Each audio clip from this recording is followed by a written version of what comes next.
Welcome, welcome, welcome, welcome. It is another exciting Thursday edition of Wild and Weird Radio Live.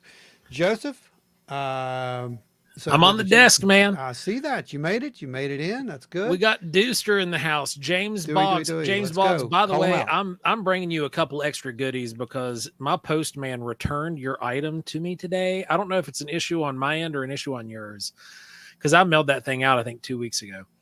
Um, so if you're going to be at Flatwoods, I'll have you some extra goodies. Shane Lorison, what's going on? Then we got let's see. Oh, Spooky's here. I was talking to Jimmy earlier just before the show kicked off. Pat is in the house early. Look at you. You're on time. Teresa Racer is in the house. Teresa's Haunted History. What's going on? Now back to the bottom. We got Nancy in the house. Then I think it's Fish Belly, as always. Fish Belly's right here with us. Everybody, let's get it shared out. Let's do our thing. Let's get it all shared out there. What? Jen. Hey. Jen's here. This is the first time I think you've been in the audience, at least in the chat room, anywho. Can't wait to see you next week. Let's get everybody in here. We do have a very cool show tonight. We are going to have with us Mr. Andrew Smith, Mr. Flatwoods Monster Museum himself. He is going to be joining us a little bit later in the show, so you're going to want to be definitely here for that. It's going to be great. We'll be talking about some Flatwoods stuff. We'll be talking about the upcoming thing that's going to be going down. There's a thing that's coming up, right? And it's happening. I don't know, like in 48 hours. What is it? It's a thing. That would be the Flatwoods Monster Convention. That's the thing. That's the thing. How many? We've only been building it up since March. I'll tell you, it's starting to really. It's building. I mean, just this past week, I saw it go nuts. So. It has. The past week, things have really blown up. A lot of people are getting their tickets. They're purchasing those through wildandweirdwv.com. That way, all they got to do is show their thing at the door, and they get in, they get stamped, and in they go. We've had a lot of people get excited because there's been a lot of announcements that have come up this week. There's been a whole lot of announcements come up this week, and there's going to be even more announcements, believe it or not. I'm getting ready to make another one as we speak. Literally, we're going to be doing it right here on the air. But first, what's everyone been up to this week? Any news on your behalfs? You got anything on your end, Brandon? No, anything new? Nothing new? No new books? Now, didn't your book get put somewhere else? Aren't you? I could be. I might have just flipped through Facebook too quick, but I thought your book was available somewhere else now too, other than Amazon. Oh no, it was on sale. It's on sale right now for 99 cents. Oh, that's what it was. Okay. Yep, I almost forgot about that, honestly. Ada Cox is in the house. Absolutely smash that like button, everybody. Hit it. And share it out with your friends. Let everybody know that you are with Wild and Weird Radio Live tonight. Yeah, smash it and share and share and share. So, like, it's one of those things, like, we have, and we're getting ready to thank everybody, all of our super chatters. Yep. We're getting ready to thank them. But one of the things that you guys can do, we understand not everybody has the ability to be able to donate here and there. But something and that's receive the free. Blessings of the Sky Daddies, right? Exactly. Absolutely. But something that is 100% free that you guys can do is just, there's two things: hit the like button and share it. Sure. That's one of the best things that you can do to help us. You nothing. Because the algorithm is like, it doesn't. We've been in that zone now where the algorithm is like trying to wrestle with us. And it's, hey, Mark, how you doing, buddy? Mark, welcome. But the algorithm's fighting with you. You'll go up and down subscribers every few here and there, and it always picks back up. But over here on the super chatters, we've got Adam Good, Teresa of Teresa's Haunted History of the Tri-State, Dewey Edwards, James Boggs, Spooky Appalachia, Larry Hose, Guitar Chains Craig, Travis Rednick, Jeffrey Steele, Russ Bailey, Chris Coots, Ada Cox, Nancy White, and the list grows week It grows to week. weekly. Oh, We're we gonna got let two those- back-to-backers here, and guys. we've already Spooky got it. Appalachia. Happy spooky season. Ain't that the truth? I'm actually, my wife No. wanted coffee and I had to make it. So now I'm drinking pumpkin spice. What's or really something. funny about that, to me, is that spooky season typically didn't begin until around October, but we pushed it back into September We have. this year. I've noticed that, and everyone's like okay with it. It's like, oh, I'm okay with it, dude. I don't care. And then Ada And right Cox. there it is. We just unlocked a Boom. new unlock right there, guys. So let's roll that footage. We have a very special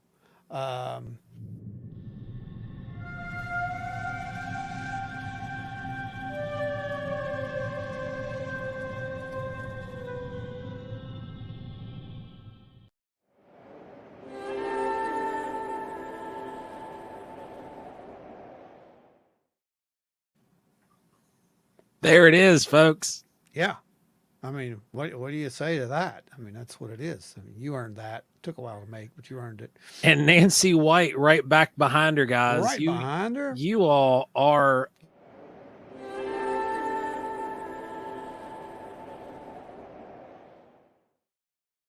And look at Nancy. Nancy's got her profile picture in there now. I know. I see that. That's awesome. You guys are doing great. Hey, remember, guys, you guys who are listening from Facebook, give them permission to post on your behalf. It doesn't mean that they're going to go out and make fake posts about you. Right. It means that they're going to be able to share your name over on the StreamYard, because see, they're two separate things. Yep. They're not the same, and they have to. Otherwise, have all we permission. see is Facebook user. Yeah, we just see Facebook user. I know Jen asked then- me that last I- last show. She's like, "Did you see me?" I'm like, "And you were just Facebook user." Yeah, that's why I've always got Facebook open. I try to Yeah. see who Facebook user is, because it's only showing up, and it'll show up on all the videos no matter where they're shared to. But I try not to hold it open too much, just because it kind of slows things down. Pat says, "Wow, putting Adam to shame for not being here." I know he's not No, here he right hasn't now. seen it yet. Everybody's Yo, blowing it get a up. hold of Larry Adam. Hose is in the house. Hello, guys. Larry. Let's get What's Adam going on, in brother? here. We got to get Adam. Can't in wait here. to see you this weekend, man. It's going to be good to catch up. Where is Spooky Adam? Appalachia says it's an honor to help out, and brother, you don't know how much it helps out. And then, shoot, you want to talk about helping out? Let's just give Spooky credit where credit's due. He has posted umpteen trillion I don't know if flyers. it's umpteen trillion, but it's quite a lot. He's posted a ton of flyers, guys, for the Flatwoods Monster Convention, and huge thank you for that. Yeah, absolutely. And we'll have to go back and tally the votes on that, but I mean, yeah, it's looking pretty good on Spooky's part. Yeah, We'll say about that. Spooky's got a lead Oh, there, pretty and then good. Deuster's not too far behind him. Looking pretty good. Deuster is going to be in the house as well this weekend. He will Yes, be present at the in Flatwoods person. Monster Convention. That's correct. Absolutely. So I was telling you guys, we just keep getting these late minute surprises for you guys for this show, and we keep doing it because you keep showing us that you're really interested in it, and that makes a huge difference when you're a show promoter and you're a showrunner. You go the extra mile every time you see somebody that's really, really interested in what you're doing. You're going to go out there and you go the extra mile. So you saw last night. This is happening. That's right. We saw this. Miss America West Virginia is going to be in the house. The dress is going to be on display. She'll have a booth. It's going to be great. You'll be able to take pictures with the dress and with her. It's going to be a good time. Yep. She's going to have some autograph cards for you guys and whatnot. So, does really good work and whatnot. So you're definitely going to want to go and check her out. Tonight, I had another bit of news. I got a phone call at one point, and it's some old friends of mine. And I kind of wondered if they were going to be around, but it kind of seems like they are going to be around. Yeah, Yeah.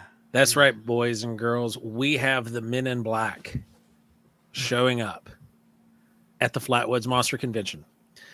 This is a cosplaying family, everybody, Boy, do they do it. and they knock it out of the park. They're going to be showing up, and having photo ops with everybody and walking around just being the men in black because that is what they do. Take your pictures because you won't remember it later. That's right. That's right. They can neuralize your brain, but they Right can't there. wipe your phone while it's still in That's your right. pocket. You know, I found that interesting. That's what happened to me. I had that picture of me standing there. You know, I don't know what happened. They told me stuff. Shane says, where will the Flatwoods Monster Con be held at? It's going to be at the Flatwoods Convention Center in Flatwoods, West Virginia. It's It is, I think, 1,000 Days In Drive is the physical address, but it literally, as soon as you get off the exit in Flatwoods, West Virginia, you can't miss it. You can't miss it. It's right.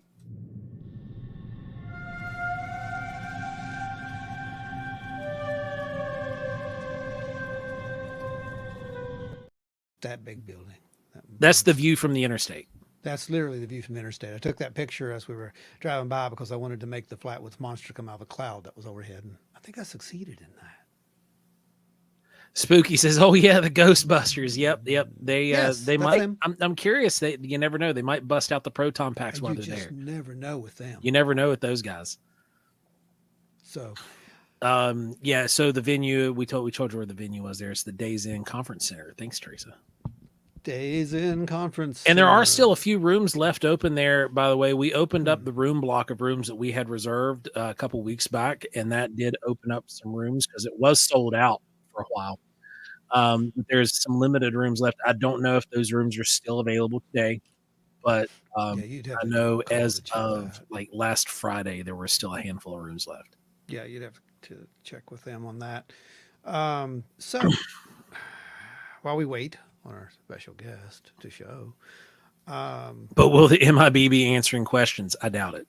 They will not. That can neither confirm nor deny. Right. They will definitely not be talking about Roswell. I will promise you they will not be talking about Roswell. Yeah. That's a fact. So we had some really productive. We had a productive week. I had a productive week. I got some stuff done. I made some stuff, you know, and just kept making stuff pretty much all week, which was it was good for me anyway, because you know. It was kind of a rough week. Yeah, the weekend was a rough weekend. Yeah, we had a rough weekend there with the loss of old, you know, Jimmy. And I know that doesn't mean a lot to a lot of people, but to me it meant a whole lot. And you know, there's not very many people left who are that optimistic. And that's kind of what the world needs, in my opinion. A little optimism here and there. Speaking of optimism, I hear that there's good things coming for another festival that's going to be coming up a week after, right? Yes, immediately after. Right. So everybody knows, everybody who's anybody knows, Mothman Festival is next weekend. And we have been working tirelessly trying to get stuff done. And this, honest to God, I think this has been the hardest Mothman Festival to get prepared for. Yeah, it's been because we've been on the road. We've been on the road so much, and then it's just a lot of time. I think we did over 30 shows this year. By the time the year's once over, it's all said and done. Yeah, it's going to be around 30 shows or so, and that may not even count some of the smaller appearances. But yeah, it's been a busy year, and staying up with it. I think you guys are going to really get excited about the new line of paintings that we'll be seeing there. The new paintings look great, and we teased online. This thing's amazing. This camera even, and guys, this camera that is viewing the Mothman right now is like an extremely good camera, and the color is still kind of washing out some. But it's that old retro glow in the dark, and it does in fact glow in the dark very, very well. I posted some pictures of those over on Instagram, and we put them out on Facebook too. So you can go take a look there and see what they look like glowing. That's the festival exclusive. Okay. Yeah, there's going to be plenty of the ones that are, you know, the standards that I you like guys. That. I like the ones where you do the half fade up. It turns out really cool, doesn't it? It's got that real ghosty effect. I love that. It took some doing to figure out how to get it just to go in the wings and have the body taper out and fade. Well, I like that effect. That's almost exactly what the real one looked like for me anyway. Because nobody really describes the legs. It's always some kind of ghosty thing. So you're going to have all Yeah. your variations, Whatever it was. and That's cool. and different things like that. But those will be made in however many quantities I can get made. Sure. However, Sure. the glow in the dark run is normally relegated. We're not glow in the dark, but the festival exclusive is normally cut to around 15 or 20 items. Mhm. And it's the first people that can get them. It's a very limited run. There I know are people. you had said that 2 hours, but I remember one time I got there for the festival exclusive, and Oh it yeah. was No, I was gone talking about the within an hour. the actual mini itself last year. Yeah. Oh, okay. Yeah. Yeah, overall, the festival exclusive's gone in minutes. Yeah, it's gone. I mean, I think the people might have got that wrong because I know that I've watched those exclusives just disappear. Like we're open and they're gone. But and they're just that's the crazy thing about them. Hello, Lisa. Hey, Lisa. There is there's a lot to do. There's a love me some Braxy. Yes, yes, Mark. We Pat says if you end up at the jail, you made a wrong turn. yeah. Isn't it weird? Okay, so Pat, is it just me, or do they put the regional jails close to Walmarts on purpose? Ooh. Because there's the Flatwoods Walmart is right there, and then the Southridge Walmart. Both of them have regional jails right behind them. Anyway, I think you probably stumbled upon some kind of a conspiracy theory there. You better Lisa just Beard, planning on going to Mothman. Just need to find a co-pilot. Hey, back it. when you get down there, Ron's actually going to have our map put up. Oh yeah, for sure. Soon, where we're going to be, and that's crucial because a lot of people who have these festival exclusive pieces from the past, they use that map to find us, and they get there early just for those. There are, I think, at least 5 people who have every festival exclusive that we've produced. Yeah, it's pretty cool. So It's really cool. they collect them every year and put them up on their shelf. So there, while we're waiting, I'm going to go ahead and show you this because if you guys didn't catch my live, I think it was yesterday or day before. I don't know when it was. I did a little teaser. I showed a little painting here, and the little painting that I had is going to be on the table there at Flatwoods, and it's up for silent bid. Is what it's going to be. And everything's going to go, of course, to help pay for the show because surprise, surprise. This, if it wasn't for everybody, this show wouldn't be happening. Yeah. So, and it costs a lot to do these shows. That's just It how does. is. So I took the time out of my Mothman schedule to make a painting just for this. This will be the only one. There will not be a print of it. There will not be anything done with it other than it will be sold. It'll be yours when you buy it, when you purchase it. It will be finished. This will be black on the sides too. I just haven't did that yet. But anyway, let's turn it around. There's our little. Oh wow, that is a big version of that one that you made years ago. Yep, kind of is. That's kind of a lot more detail in Let me it. get though. up here. There we go. Yeah, a lot more detail. Actually, there we can see the flowers now. I actually went in and I painted some flowers and some pretty stuff, and you guys know that's extremely rare for me. Anyone who knows me knows that's extremely rare. Thank you, Lisa. Give her a sky.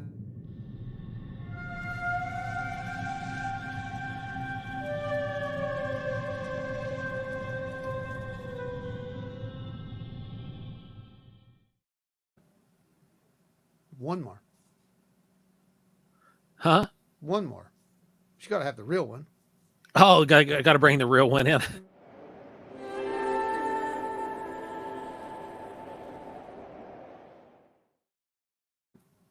Okay. Anyway, so the light's hitting it kind of weird right now, but you'll see it. It's gonna be pretty cool. James says he's got a possible Bigfoot photo at his place, and he'll show us at Flatwoods. Also got a UFO photo. I cannot wait to see those. See the kind of the beauty of hosting the show is that we're not vending. We never vend at the shows we host at. We just do administrative stuff all day. Well, we'll So- sort of be vending, but not really. There's going to be some stuff for you guys to grab, but it's going to be limited. extremely Yeah. limited quantities. There will be some of the pins, but there's not going to be very many. So make sure that you get there early to get your Flatwoods Monster pin. You saw those earlier, so make sure you're there for those.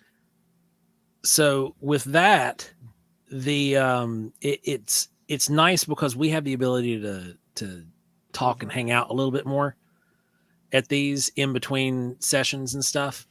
And from where, unlike Wild and Weird Con, we don't have workshops at this one. Yeah.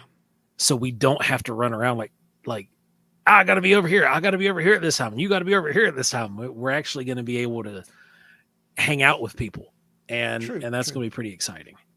The only time you'll see us scurrying about is probably to set up the next speaker and whatnot. So that'll happen.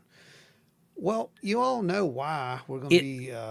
Shane, it starts at 10 a.m. and it ends. The last speaker goes on at 5 p.m. Yeah. And the first speaker doesn't start till 11. So the whole first hour is just kind of people getting there and, going around shopping, looking around, hanging out, saying hi to everybody. And then the festivities start. We built this in to where you guys actually have time to do some stuff. So you're good. You'll get to hear the speakers, and then you'll actually go get to eat a little bit and, do whatever. Deucer said he'll donate a signed Eye in the Sky book for the cause. We will do that as a door prize. Door prize. There we go. Dude, that is fantastic. Thanks, brother. You. I'm bring an extra signed copy and I'll buy one off you because I need one for my collection. No, he doesn't have one. That's right. Yep, I don't have one. I got one. It's a good book. It's a good book. You bet I'll be at the entrance by 9:30. All right. That's my girl. Well, we'll see you there because we'll be the way it's set up is we're going to have the 4 tables out front. You'll be able to see us, and the dress won't be there until a little bit later. Yeah, I think so. She'll be there, I think, at 11, right? She's supposed to be there around 10, but we'll see. Okay. So it should, but that's going to be out there out front, and the big lobby area is wide open, so you guys can hang out, and then the vendor area will be open. It'll be a whole lot of fun. Well, but if the vendors are ready before 10, we'll let them loose. Well, no, we'll see what happens. We're going to play that part by ear. It just depends on how fast the vendors can get set up, but if they're ready for you guys, we'll open the door a little early.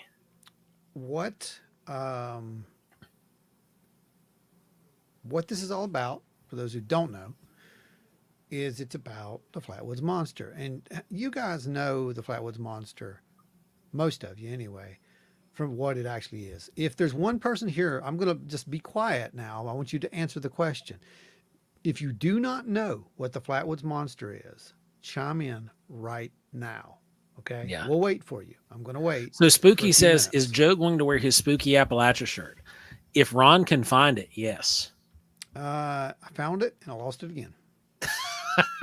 If Ron can find it by Saturday morning when I pick him up. It's a true story. I found it and I lost it again. That's the only reason you've not seen it on here is I still haven't. Ron's misplaced it a couple times. Ashley, what's going on, Ashley? This is Ashley Hilt from over on Wednesdays. We Talk Weird. Yep. So next Wednesday, go check out Ashley's show because she talks weird and it's good. Yeah, she talks weird. It's good stuff. But I mean, we all talk weird, sort of. But I talk weird because I'm from the holler. But it is. You do. You really do talk weird. And it's not just on Wednesdays. So, yeah, that's true. Lisa says, I don't know all the details, and I'd love to hear a good story, so do tell. Okay, that's enough for us to go into it. There you go, right? And then we have some additional information to add into that because I don't know, Ron, if you got a chance to see Teresa's article that she had wrote. I got to read some of it today. Yes, I did. Yes, so we will insert some of that information from what could possibly be an extended visitation. Yeah. Of this creature. I will let you read that part. We may or may not be talking the Flatwoods Monster next Wednesday. Oh, there you go, guys. There you go.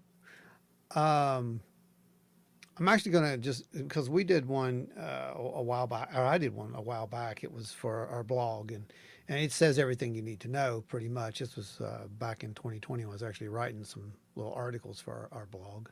I don't do that anymore because I don't have time. But basically, what we had was an encounter, and it started something like this. Should I use the narration voice or should I just read? Oh yeah, might as well. Narration voice? Narration voice. Okay. Do we need some music? I should probably put some music on. Clear your throat. Hang on. It was a dark and stormy night. Let's get this right. Gotta get the music up. Make sure y'all can hear it. That sounds about right. You can hear that, right, guys? All right. A giant floating green creature, 7 to 17 foot tall, depending on what description you hear. Glowing eyes, an illuminated red head, and a cow shaped like an ace of spades. Does it sound like one of those stories you roll your eyes at and say, yeah, right? Actually, it does. Well, you should know that this story was taken very seriously. And in 1952, it placed Braxton County, West Virginia, in the small town of Flatwoods on the UFO map. The story began shortly after 7 p.m. on September 12th, 1952, when a group of 3 children, Edward May, Fred May, Tommy Heyer, spot a fiery object crashing to Earth on a nearby hill.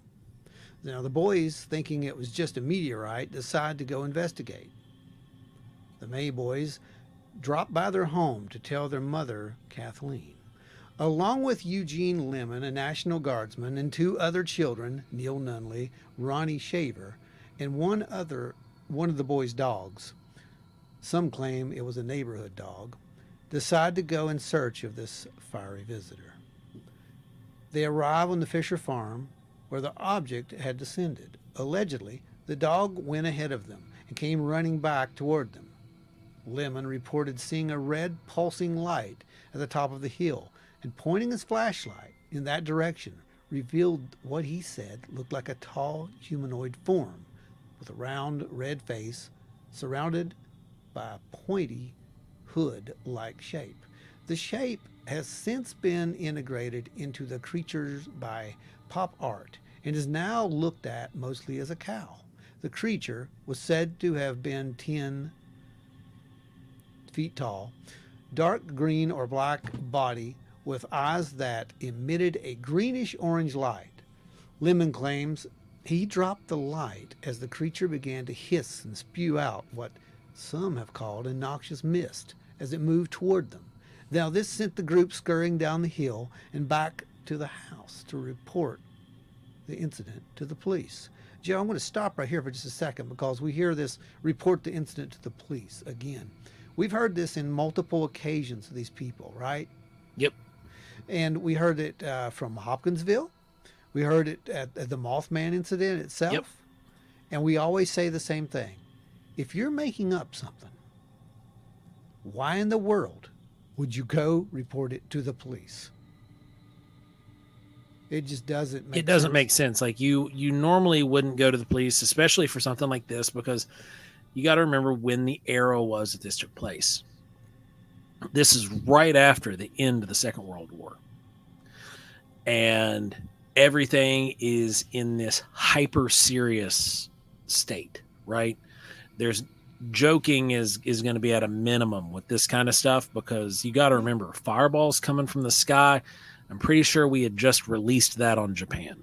So when they start getting rumors of these fireballs falling from the sky and possibly crashing, the authorities, the first thing that they are going to do is initially it's going to be like, this could be a undetonated ordnance that has landed.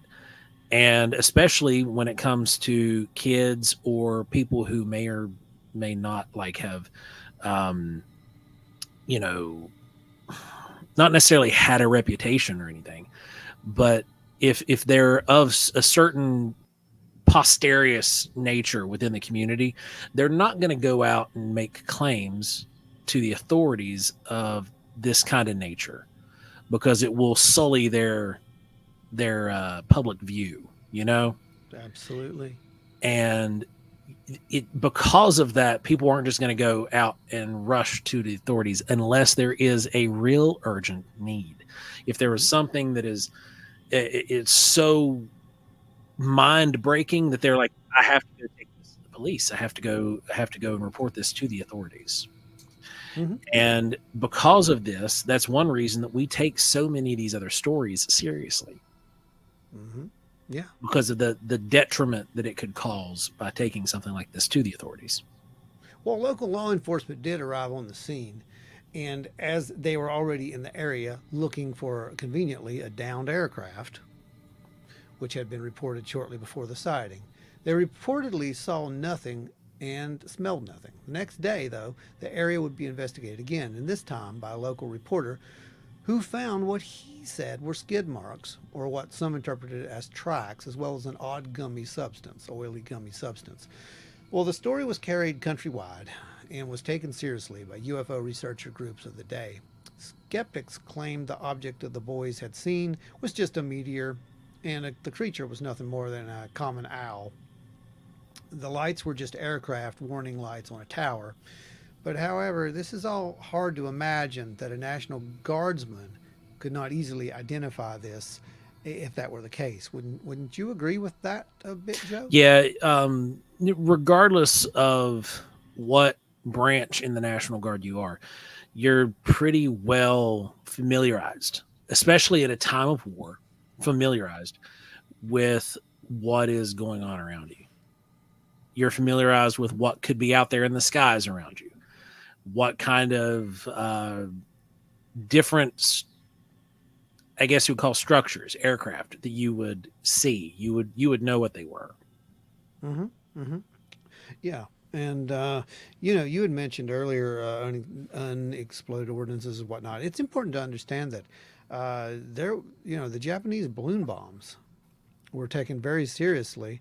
And after the war, they were still floating around and supposedly had actually impacted in some areas. So it's a definite possibility, that they were very interested in these things and so forth, because it was also at the beginning of the Cold War. So, they were very much taking these things seriously, in my opinion.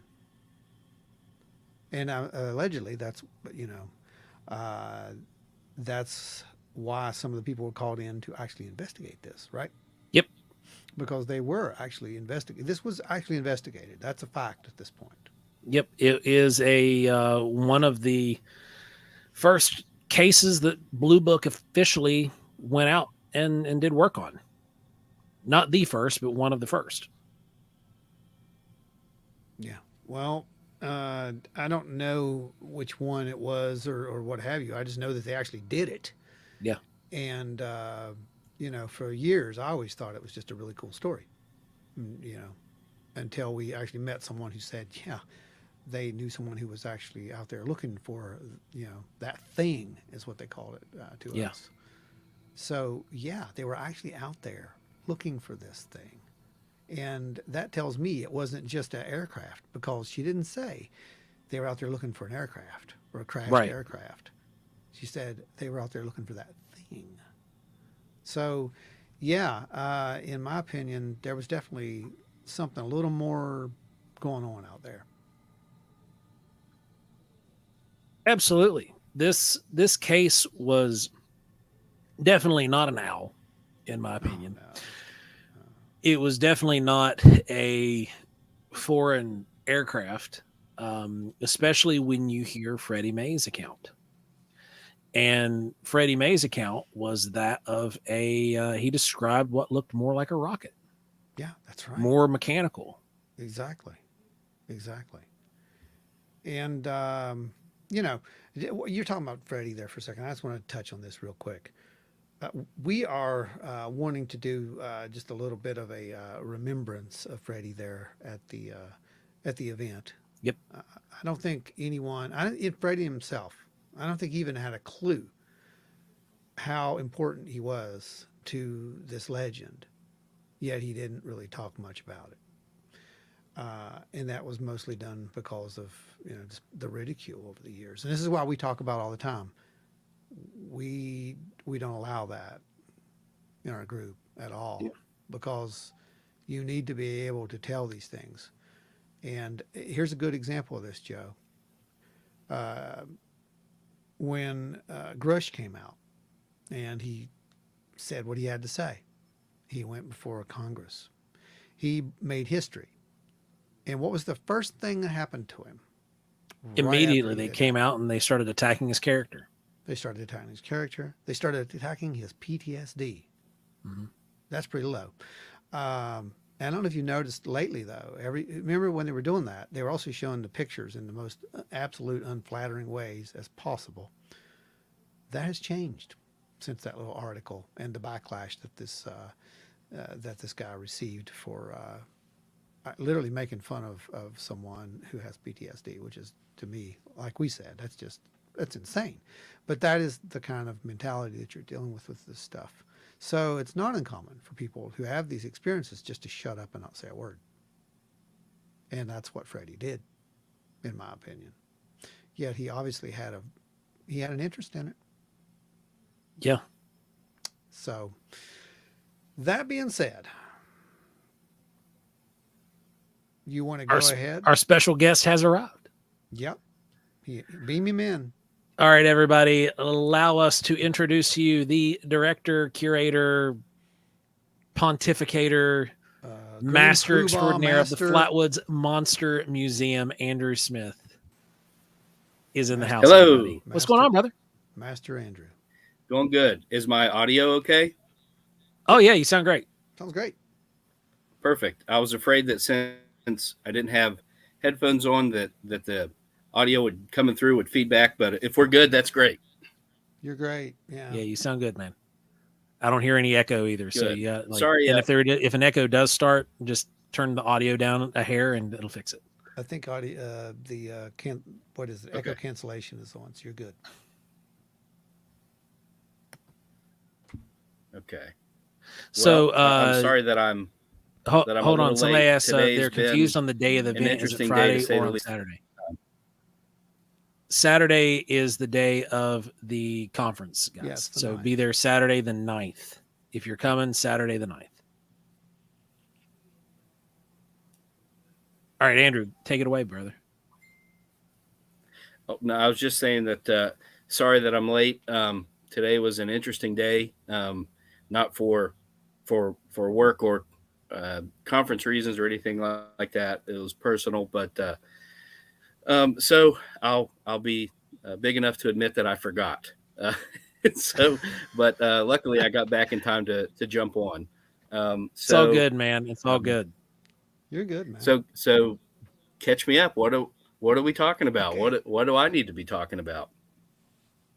Well, we gave a brief overview for anybody who wasn't familiar with the Flatwoods Monster story. And we started talking a little bit about Freddie, which I know that you were very close to Freddie.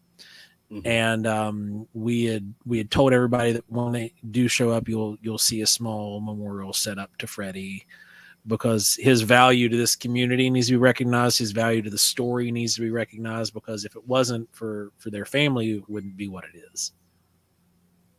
Right. Yeah. I think that these things are incredibly important. These stories are incredibly important. And, to me, what's that saying? Oh, I'm not Milton, you're not the first person that's told me that. That's YouTube weird. will do that from time to time. I'm not sure why they do it. It's like when you hit this certain market in the YouTube, I guess, hierarchy, you're in this weird limbo state where they're not sending out notifications when you go live to everybody. It's almost like they're trying to see who all is going to just organically go tune in even without the notification. So yeah, I'm not sure what happens, to be honest. Just go make sure that they didn't turn your notification bell off. So if you go to the page and you see the notification bell and it's not lit up white, go ahead and re-click it, and that way it'll send you the notification either a new video or a live video. Yep, that'll work. So, Andrew, why don't you tell us how you got lucky enough to this and manage to resurrect this story and try to bring it out, and put it into the light a little bit more? Well, that's an interesting question. I'm glad you asked. And and for my talk that I'm giving, first thing there at 11 o'clock on Saturday, this I'll actually only barely touch on this. So I'm glad you're asking me that now so I can elaborate on it. So my sort of my main job is I'm the executive director of the Braxton County Convention and Visitors Bureau. And I've been at that position now for going on 11 years. And Convention and Visitors Bureau kind of sounds highfalutin, and executive director kind of sounds fancy. But when you're a small Convention and Visitors Bureau like we are, if you're the executive director, you're also kind of like a janitor too, and like everything in between. So I was also the person like at the front desk. So if somebody came in and had a question or something like that, they were probably talking to me as well. And that's still the case. And so something that I just noticed really early on, I mean, I got the job in 2013. And I'll be honest, there was almost no foot traffic that would come through. But a lot of what I would see, it was folks that were interested in the Flatwoods Monster and didn't know what they could do in the area that had anything to do with the monster. So they would come to me assuming that because, they were mega fans back then. I mean, there's been mega fans for decades now. But there were, fans for the Flatwoods Monster for a long time. And I think their assumption was this is such a big story, or this means so much to them, that surely there's something they can do, that has to do with the monster. And frankly, at the time, there really wasn't. The sort of the first sort of thing you could check out, like the main photo op anybody ever did, was as you come into the town of Flatwoods, there's that big sign that says "Welcome to the home of the Green Monster," and that was pretty much it. People would go there, they would take their pictures, and they would leave. Because you got at least one fan here, Andrew. A lot was people would be traveling, and they would. Oh, I do. Oh, yep, right there. We love that bud. place. Awesome. We always love hearing that. Let's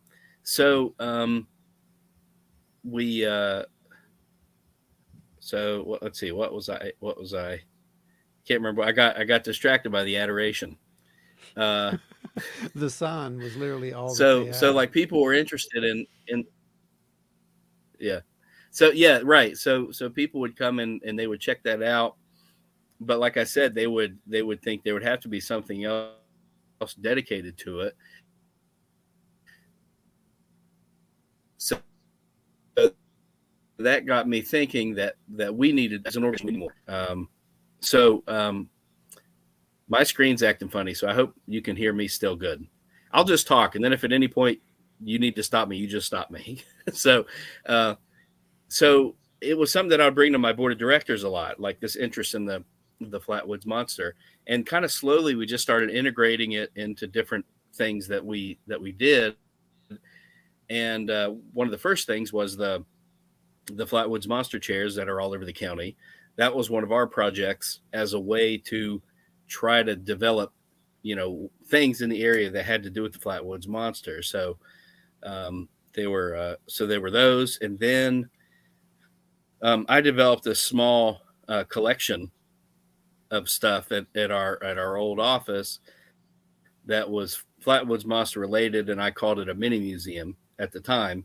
It was basically, I found an old dusty glass display case in the back that I brought out, cleaned up, and started putting things in.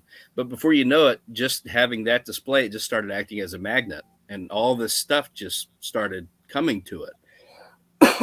And that's really how sort of the Flatwoods Monster Museum started, is once people found like a repository for the stuff that they had at their homes, or the stuff that they made, or an old antique that they had that was related, they wanted a place to take it and show it off and that sort of thing. So it just sort of organically grew over time. And then in 2018, we needed to change our office location. And at the the same time, we wanted to develop more of a visitor center, and the property that we're at now came up as an option. But quite frankly, the space was bigger than it needed to be. It's probably not quite big enough for a museum, but it was bigger than it needed to be. So I convinced my board that we needed to try, our best to have a full-fledged Flatwoods Monster Museum, and that's where it started. And pretty much everything has just started with one snowflake, and it's just turned into an avalanche. Well, you've got Bud here. He was saying that they love the Bigfoot Museum in Cherry Log, Georgia. That's Expedition Bigfoot. That's our friend Dave Bacara's museum. But they've also been to your place. And he used to stay at the Holiday Inn on the Hill when they would go from Georgia to his hometown in Bradford, PA. So you would get a visit from them. And then Ashley Hilt says, the first time I ever went to the museum and hunted down the chairs, it was pouring down rain all day, and we did not care. We were so excited. and those chairs, I understand that those are a labor of love, are they not, Andrew? Yeah. So those were developed from kind of a basic idea of what we were looking for, and we had a local contractor build those for us. And but the idea was that he was going to build them, out of treated lumber. We were going to put them in place, and that I was going to paint them. So I actually painted all of them. And over the past, they've all been in need of a paint job for at least 3 years. And finally this year, I was able to get away enough to paint 4 of them. There's still one that needs a paint job, and that's the one that's at the campground that everybody loves, that's covered in Christmas lights. Like, it's literally, their Christmas lights are just stapled all over it, to the point where I couldn't paint it if I wanted to. That'd be a hard job. Yeah, the campground that added the lights, they would need to remove the lights for me first. So we weren't able to coordinate that this year, but hopefully that'll get a repaint at some point too. But yeah, that was one of the ways that we got that done, was we could pay for someone to build them and then not have to pay for someone to paint them. So that was just me at my normal hourly wage going out and painting monsters. That's awesome. And they look great, by the way. Your touch-ups and your fixing on the paint looks great. Ron Murphy's in the house. Hello, gentlemen. Ron. Great conversation. Thanks for tuning in, brother. I'll tell you what, Andrew, a lot of people don't realize you're an incredible painter. Yeah. Oh, thank you. Yeah. Your degree is actually in art, right? Yeah, I have a 4-year degree in studio art, which pretty much means, other than all the basic classes that you have to graduate college, every other class that I had was either painting, sculpting, drawing, that sort of stuff. Yeah. So it's funny, doing this job has probably allowed me to be much more of a successful artist than I probably ever could have dreamed of outside of it, because I do the chairs. You do all the t-shirts too, right? Yeah, everything that needs designing, I do it. And then even on the flip side, going back to where I work for the CVB, we put out different promotional material, and I do all that. I do all the layout, the photography, all that stuff too. And I absolutely love it. I love getting to do it. And most CVB directors don't really get to do the work that I do. I mean, most don't have an art background anyway, but it's just so great that I get to have this extra outlet that's great for me. And then at the same time, my organization doesn't have to pay for someone else to do it. So it's a win-win. Yep. Bud says everyone needs to support these small towns and these museums. That is absolutely a fact. Well, the fact is, a lot of these small towns, we've said it multiple times. I mean, I said it forever ago, before there was ever wild and weird West Virginia. Every town has, back then it was a ghost story, but now it's turned into every town has its own whatever story. It's got a little paranormal story. It's got a monster story. It's got a ghost story. It's got a legend. Every small town has this. And I think the biggest issue is trying to resurrect that to where it's okay to talk about. I know in Yeah. some towns they don't want to talk about that kind of stuff, and they're sitting on a gold mine. And Yeah, You know, one of those. I think what Yeah. helped for us. I'm sorry, Judd. I didn't mean to cut you off, You're but good. what helped for us is it was kind of perfect timing because like everybody who had gotten to the stage in our community that could like that sort of had say over what happened, you know, this way or that way, they were kind of like one generation removed from the story itself. So excuse me, even the relatively older people in our area, they look at the Flatwoods Monster with a certain amount of like lore and reverence that probably the next generation above them they don't, because they actually lived through it, to where it's really strange. So like my generation, the generation right above, we look back on the story, and I think everybody can find something to appreciate. Either just appreciate the fact that it's a local legend, so that alone is cool, or you know we think it really happened, or we know that it kind of makes us famous, so we appreciate it. And then the next level right above that, you've got two separate camps. You've got that's stupid and silly, and we shouldn't talk about it, and you know whatever. And then the other camp of no, I knew the maze. If they say they saw what they saw, that's what they saw. But so neither one of which can really look at the subject matter um, like half-heartedly. Like Mhm. they have to, it's polarizing. So but once you get to where like the people that are like, you know, 50, um, which again are also the people that are right now, you know, pulling all the levers and making all the decisions. Uh, you know, they look at it as something to be proud of, at least to one degree or another. So we kind of got to hit the iron right at the sweet Yeah. spot, like right when it was hot, because it's old enough to be, it's new enough to be interesting, and then old enough to kind of be, for lack Historic. of a better word, like yeah, yeah, it's historic, but then also kind of like it's harmless. Like you can like it, you can embrace it, Right. and it doesn't hurt anything. Where like, you know, I mean, look at the Mothman as a perfect example.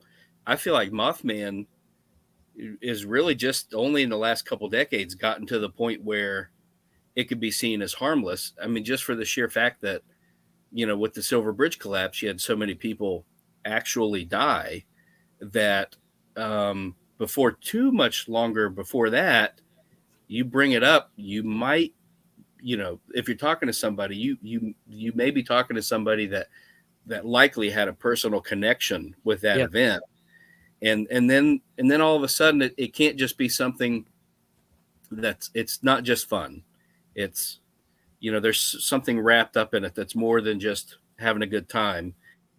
And I think that's another thing the Flatwoods Monster benefits from is nobody got really Yeah. hurt.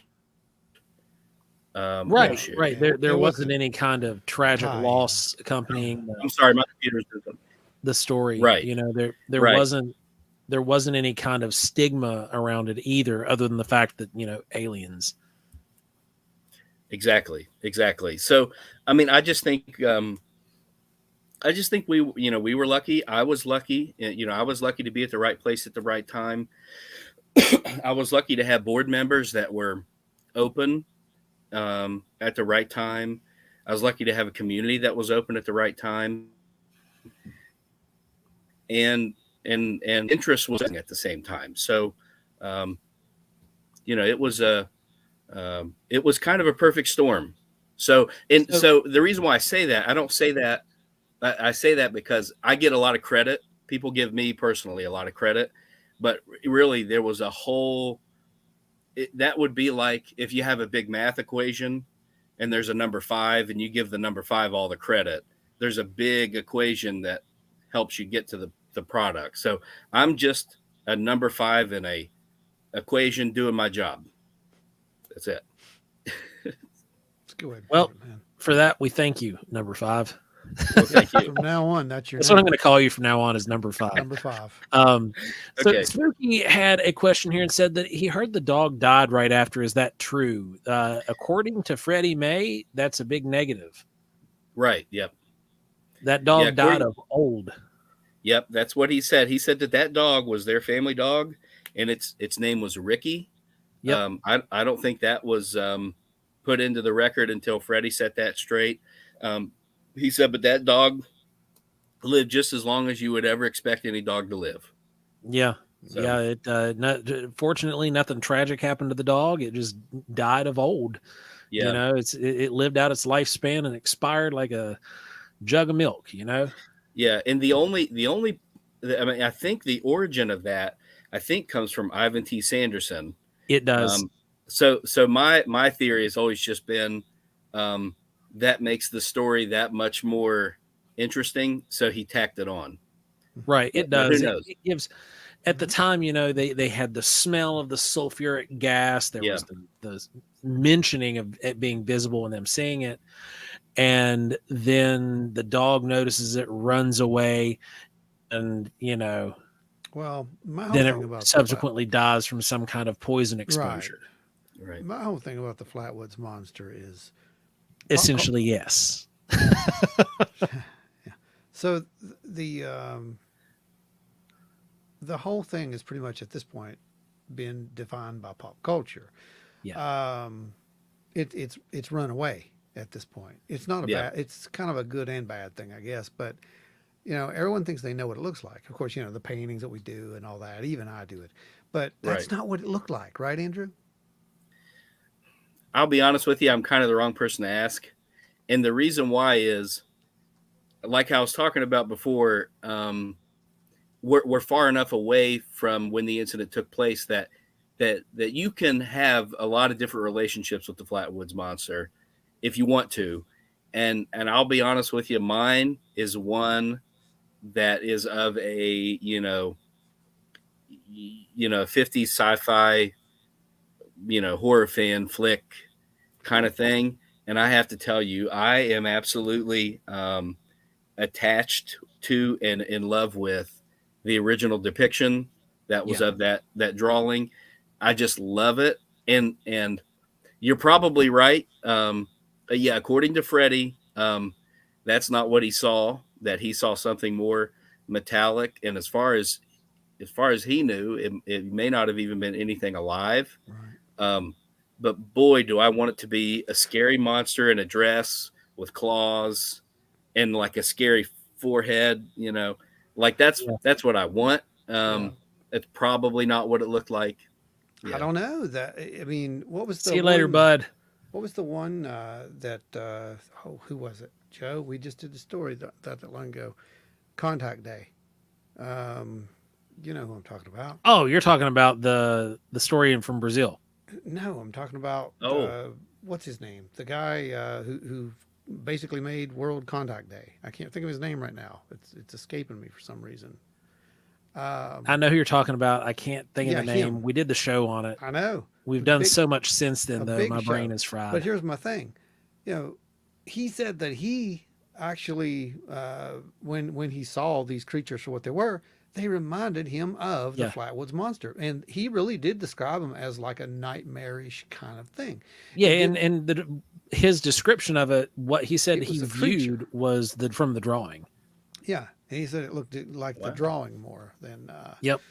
More than anything else. Which Because he had seen these things elsewhere, and there have been, what was it, 3 or 4 different locations around the world where these creatures that appeared to be like the Flatwoods Monster there's been a couple actually, have been seen. which And I it- thought it- was interesting. They more or less fit the drawing description with less, frills, so to speak. It's that spade-shaped head with the glowing yellow eyes, that kind of Yeah. deal. Does this have anything to do with there's a legend, and I can't remember what they call it, mainly because it's in another language, so I probably wouldn't remember or be able to say it anyway. But at the same time, I also can't remember. But there is a legend among the Aboriginal tribes of Australia that that kind of mirrors the Flatwoods Monster, to the point where I had a gentleman come in my place probably a year or two ago, and he was originally from Australia. He's from Aboriginal descent, and he came in and he was looking around and he was just bugging because he said he grew up. He said, and he was told by like his family when he was a kid, like, be good and don't be out after dark because the something will get you, whatever it was. And he said he felt like he was in a place dedicated to a sighting of the same thing that took place in West Virginia. Oh, wow. Yeah. So I can't remember what they are. I've found them before. I found like cave paintings that depict So it's kind of them. like the Wanjin is what you're thinking. Kind of. That's what it seems like, isn't it? Yeah, that's what it sounds like. So what you're mentioning there, Ron, was from Albert K. Bender. That's him, Bender. Yes, you think? Yeah, I just I'm looked trying him to up think real quick, and he was Futurama. the International Saucer Bureau director. Yes. And in his description, he said that what he had seen at one of his points was it looked to him to almost be a direct representation of what they had seen in Flatwoods, West Virginia. Yeah. So I thought that was very interesting. So, Ashley, at some point, can we address the pop culture effect of the Flatwoods Monster and how the Japanese specifically love it? I think that it's so wholesome. We will, but we're not going to do it tonight because that's actually part of the subject of Brandon's lecture on Saturday. Not Brandon, it's Andrew. Andrew, yeah, I clicked on you just- Brandon and brought him back You to just life saw here. and it's- Brandon because yeah. I you're know. back to For like life. a second, I was thinking, oh no, is someone talking about the same thing I'm talking about? No, it's one of those things where you're looking at someone else's name when you're doing something and you're trying to speak, but you read it out loud and you're just like, "Her-der-der-der." I'll just had be one of real those honest moments. with you guys. The whole time while I was coming up with the presentation that I'm going to give this Saturday, I kept thinking like, boy, I really hope that like the 4 different speakers that are going to be talking, which by the way, I would have figured you guys would have been on that list, but you guys are just taking the administrative role. Well, we don't normally when we're hosts, we Normally. don't engage in the event beyond hosting. We didn't and need that's to. just how we do it. We don't just vend didn't. because we don't want to compete with other vendors. We didn't need Them to be able to have their basically. place and us, we're hosting it. We're creating the space for this thing to happen. We're making sure it runs smooth. And so that's what we do that day. Gotcha. We Well, didn't but need but to, I was thinking basically, like, yeah. boy, wouldn't it be bad if all these people that were speaking didn't like talk to one another and ended up giving more or less like the same presentation 4 times in a row, or worse, the same presentation 4 times in a row, but with conflicting information. That's happened So before. you're talking about like a grade school science fair thing where all the kids are making volcanoes. Everybody makes yeah. a volcano or a tornado. Everybody's Right. making the baking So soda I tried to volcano. tailor mine specifically to the experiences that I've had in my position, Yeah. because I thought, well, the odds that anybody have had the same exact experiences probably aren't very high. And yeah, I did want to. I don't know who made that comment that you had up there a little bit ago, but yeah, that's going to be part of my. That was talk. Ashley Hill. Okay, I'm going to be talking about how that happened, and I actually learned about that because I have a pen pal of a gal that's originally from Japan. She lives in America now, but that's all I'll say about it for now. If you can come out and make it, that would be great. I'm talking first, so that means you have to commit to getting there early, and it's Unlock number it's at 2. 11 o'clock. Huh?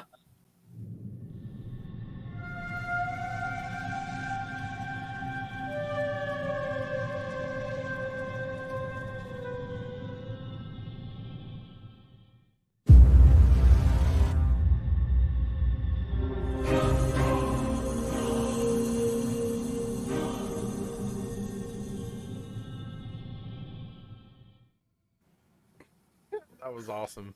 Of course, you couldn't see it all because his thing's up there, but it actually scrolls at the bottom and it says something like an old computer type, you have been blessed or something like that. Yeah. Yeah. It's kind of like the old, you remember how the old games used to do where they didn't read to you. You had to actually read the script. So Adam Good is officially in the house and he shows up in impressive executive producer style Always as does. usual. He always does that. He's such a show off, and we love him for it. That's the strangest thing I've seen today. Oh no, it gets worse, Shane. Totally worse. But guys, thank you all. Thank you again. All the super chatters out there. You guys are awesome. We appreciate each and every one of you. Absolutely. And like we said, if you can't be like these other guys, just hit that share button, thumbs up, all So, that stuff. so Andrew, one thing you could probably tell us about that involves the Japanese culture a little bit there, so Ashley can satiate her question a bit. I remember it was 2018, I believe, that there was a Japanese news or reality TV show that Yeah. came in, and because they also visited us, we were on the I same remember that. episode from the Mothman Festival, Right. and they came and visited you at the museum. So, Right. what was that like for you? Well, so I hate to correct you, but I know if the gentleman that was a part of that would happen to catch this, he would really appreciate me making this clarification. But they were actually a crew from Hong Kong, Oh, they're Hong Kong. Okay. Yeah. and but that was amazing. So they came, they did a show that translates into America's Got Aliens, and as opposed to Talent. And Well, Make it sound like crabs, guys. Thanks. That's Yeah. great. So they did their season 1 that was based on like the West Coast of America, and their season 2 is based on the East Coast. And the host, Chuck Fay, the reason why I brought him up earlier is because we've since become we're Facebook friends, so we chat a lot via Facebook, and and he really likes it when I make sure to specifically mention Hong Kong and to not call Hong Kong China, because as you probably know, they for the most part, the people that live in Hong Kong do not want to be under Beijing rule, and that's something they're currently worried about. But actually, I just shared a video of him the other day on our Facebook. It was a picture of him doing nunchucks while wearing one of our shirts. So, so I had to share because it was great. It was great. But it was awesome. There was a crew of like 10 of them. It's probably the most amount of people that I've worked with at once. They were so hyped to be here. They were so hyped to talk to me. And you're right. I think that I don't think it aired until 2019, but it was in 2018. And I'm sorry, I keep coughing. But they were my second crew that I ever worked with. So it was pretty mind blowing for me too. But they were really nice. I took them all around the county, and we finished up at the Spot restaurant in Flatwoods, where they proceeded to order like everything, to try, because they wanted to try everything. I don't blame them. So I ended up, I filmed with them for probably 3 hours or so, and then it felt like I hung out with them for another 2 hours of just hanging out. That's and cool. It was so cool. And then before they left, they gave me 2 bag chairs and a pop-up tent because they didn't want to take it back with them on the airplane, because they bought them when they were here as a prop for their Mothman segment. And they were like, do you want a tent and 2 chairs? And I was like, no, I don't need them. No, that's okay. It's like, well, I was like, we literally have to leave them because we're going to get on a plane right now. So I was like, oh yeah, sure. And I still use those chairs to this day. That's funny. That is fantastic. I remember they were great people. And like, clearly I didn't remember where they were from, because I don't even think it came up. I just assumed because of the the Japanese affinity for the creature and how it appears in Right. a lot of their media, Yeah. and such that was related to it. But anyway, it's cool that they're from Hong Kong though, especially coming over here and doing Well, stuff. Yeah. So Chuck, the host, he's a big personality in the Hong Kong area when it comes to ufology, and he has Awesome. had a special affinity for the Flatwoods Monster for a long time. And he, I believe, something else I wanted to mention. So the episode that show is all spoken in Cantonese. It's meant for a Cantonese audience, and Chuck told me that show will be airing on one of 4 channels that broadcast all over mainland China, or all over the continent of China. There's only like 4 channels that publish in Cantonese regularly. Yeah. So he said the odds that every Cantonese person in Asia will eventually see this episode is really high. Really high. Yeah. So That's awesome. yeah, it blows my mind. That's so cool. Yeah. They were super nice when they came by to the tent. They actually bought some stuff from us there at the Mothman Festival. Yeah. And it was really cool getting to talk with them, and because we were in the clip for I think like a minute or so, roughly it was our bit that we had in the episode, so that was pretty neat. Yeah. So when you're sitting there on, like, let's just say an average day at the museum, what would be, like, how often do people come up and like report UFO sightings to you? Well, it kind of is like feast or famine with that. Yeah. Like it, but actually, it was just earlier this week. I want to say Tuesday, that a lady came in, and I talked to her for a little bit, and that she she was asking me about like the description of what was seen in Flatwoods, as well as a couple other that had sort of happened in the area that were not related.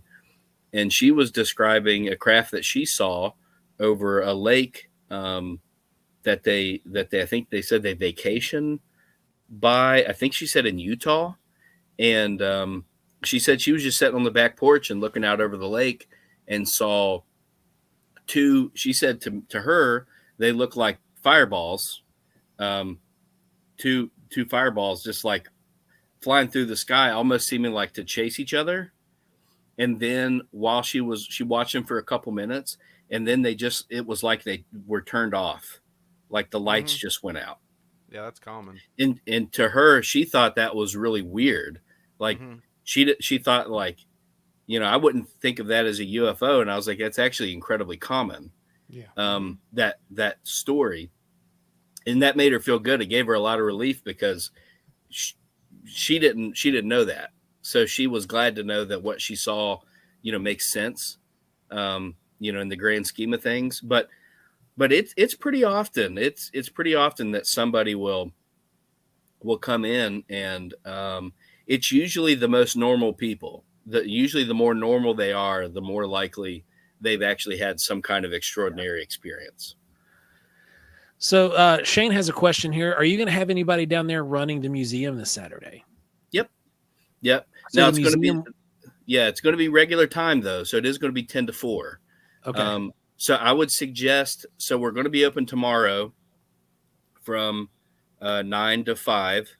So if you could be in town tomorrow, before the conference, you can check us out. Or, we'll be open Sunday too. So we'll be open the Sunday after, from 10 to 4. So if people are come for the conference and then want to check us out the day after, that's fine too. I don't want people to feel like they're missing out if they can't come Saturday. Yeah, I'm glad you're going to have somebody down there and have it open on Saturday. That's good. Yeah. So, let's see. Then you've got. Good gosh, you guys! I just looked over at the count on the comments. The comment have been blowing up. We're I've been breaking keeping the a track record. and like, Well, they're going to break the record tonight because we're not even that far into the show. So I know that we're going to see a wall come down. good deal. I will Yeah. tell you all, the laptop that I'm doing this on, that I also don't have the cord for, is on Oh, my. 18%. So at some Well, point, yeah, whether I want to not, whether I want to or not, I may have to leave. we the show. will let you off here shortly, my friend. Okay. Thanks. That way you don't have to worry about it. No. Okay. But so real quick, the last thing you can tell them, what is the coolest thing other than the show for the guys from Hong Kong, the coolest thing that this museum has opened the opportunity for you to be a part of? Man. We all know it's the Flatwoods Monster Convention. All right, everybody, good night. No, that's awesome. But I will tell you, it's hard to answer because Yeah. I don't even know if that crew coming from Hong Kong. I mean, it's a lot. It's probably so much that even if I sat here and thought for 20 minutes and came up with what would be the right answer, tomorrow it would hit me that I forgot about something else. Sure. That's been incredible. I tell you, I think it's just been incredible. You know, probably the real answer would be, and the reason why I would say it is because it started from the beginning and it will happen till it's over. And that is just the fact that you know, I could get the privilege to be involved with this stuff. You know, that like monsters and spooky stuff and scary, you know, and unexplained things and that sort of stuff has become my day job. And that's pretty unusual. Like I would say the average person, if they could experience what I get to experience on a literal daily basis, I think they would feel pretty honored. And I'll be real honest with you and with your listeners. It does sometimes it gets lost on me, and it will feel like I'm just at work. And like say I'll be in my office and I'll be working on like some report that I need to finish, or something like that. And like, I'll hear the doorbell ring and I'll be kind of like annoyed that I have to get up. But then I have to remind myself, like, this is the coolest thing that I get to do. The people that come in are the coolest people. Meaning like they're the nicest. They're the easiest to interact with.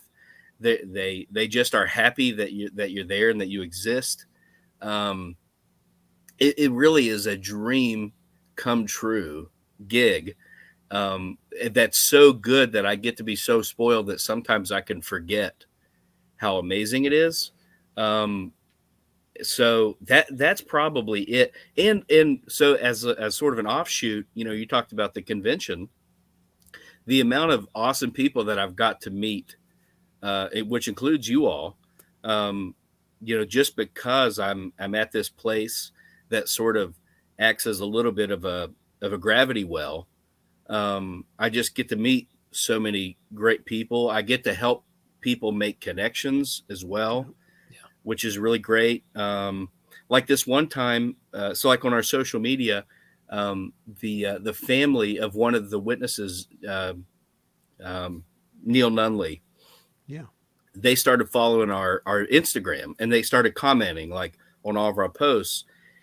And so I reached out to him and I was like, hey, I would really like to find, you know, like when this happened, Neil Nunley was 15, and the youngest picture of him that I have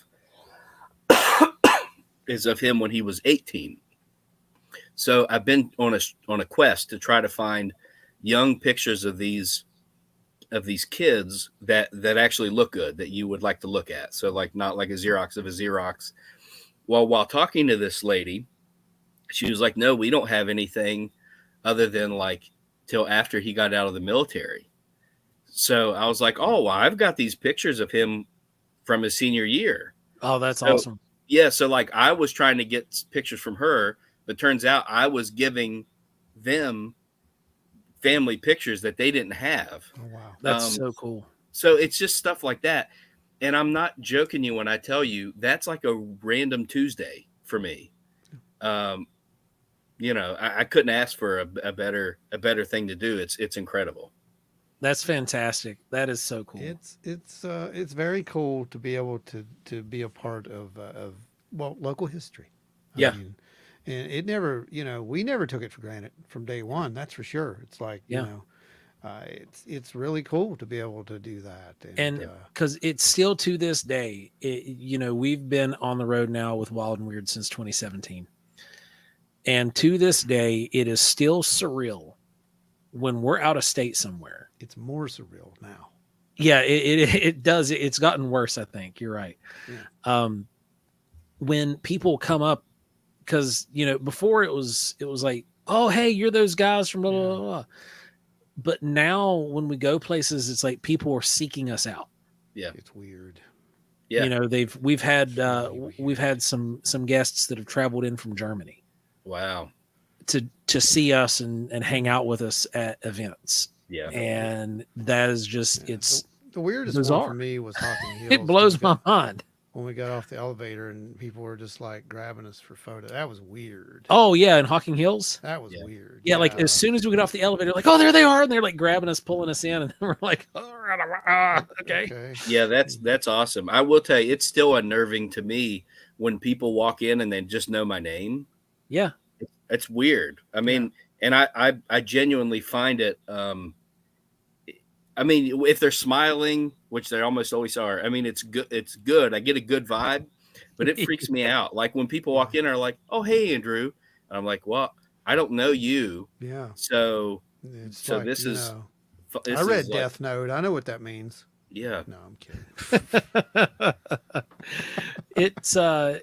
It's just cool, man. It's awesome, and I'm happy for what you've got going on down there. Adam Good was telling everybody, since the museum is free to get into, all you have to do is pledge your undying loyalty to Sky Daddy Matthew McConaughey to cross the threshold of the Flatwoods Museum. All you have to do is step over the threshold, and it's really cool. You've got a lot going on down there, and it's fun to see the posts show up that get hashtagged Flatwoods Monster Museum on Instagram and on Facebook. Just of random people going there, taking pictures and uploading them to social media. Yeah. And especially some of my favorites are the ones they take with the mascot. Yeah. That mascot's great. Yeah. Yeah. Yeah. And that was made right here in West Virginia. Yeah. It was actually made 2 miles from my house. Oh, okay. Yeah. Yeah. Dale Morton lives right here. Okay. And, cool. he and I he just figured out that I live here, here recently, because like I've spoke to him several times on the internet. And then I posted something and he's like, oh yeah, where are you from? And I'm like, oh, I'm live like 2 miles from your studio. And, it's so cool, and it's so well made, and it's held up really well because of the fact that it was well made. Yeah. I'll be honest. All the damage that's on it is because of me. It's not because of a poor craftsmanship. I've put some wear and tear on that for sure. But it still looks great and it holds up, Yeah. Yeah. It's hotter than heck too. Oh, no doubt. Trust me. I know how that goes.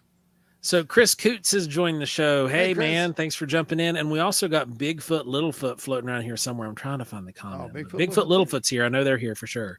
Oh, hey, a little bit ago. There they are. Bigfoot, Littlefoot. A few blocks from the museum, there's a bed and breakfast that has an awesome bison burger. Oh, yeah. Yeah.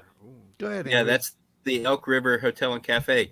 Somebody, you popped up a comment there a little bit ago that said something about best way to support us. Yeah, support the museum. Yeah. If you come to our area, I mean, I can't think of a better way to support what we're doing than buy a T-shirt, because one, we make a little bit of money off of it, and two, you become a walking billboard.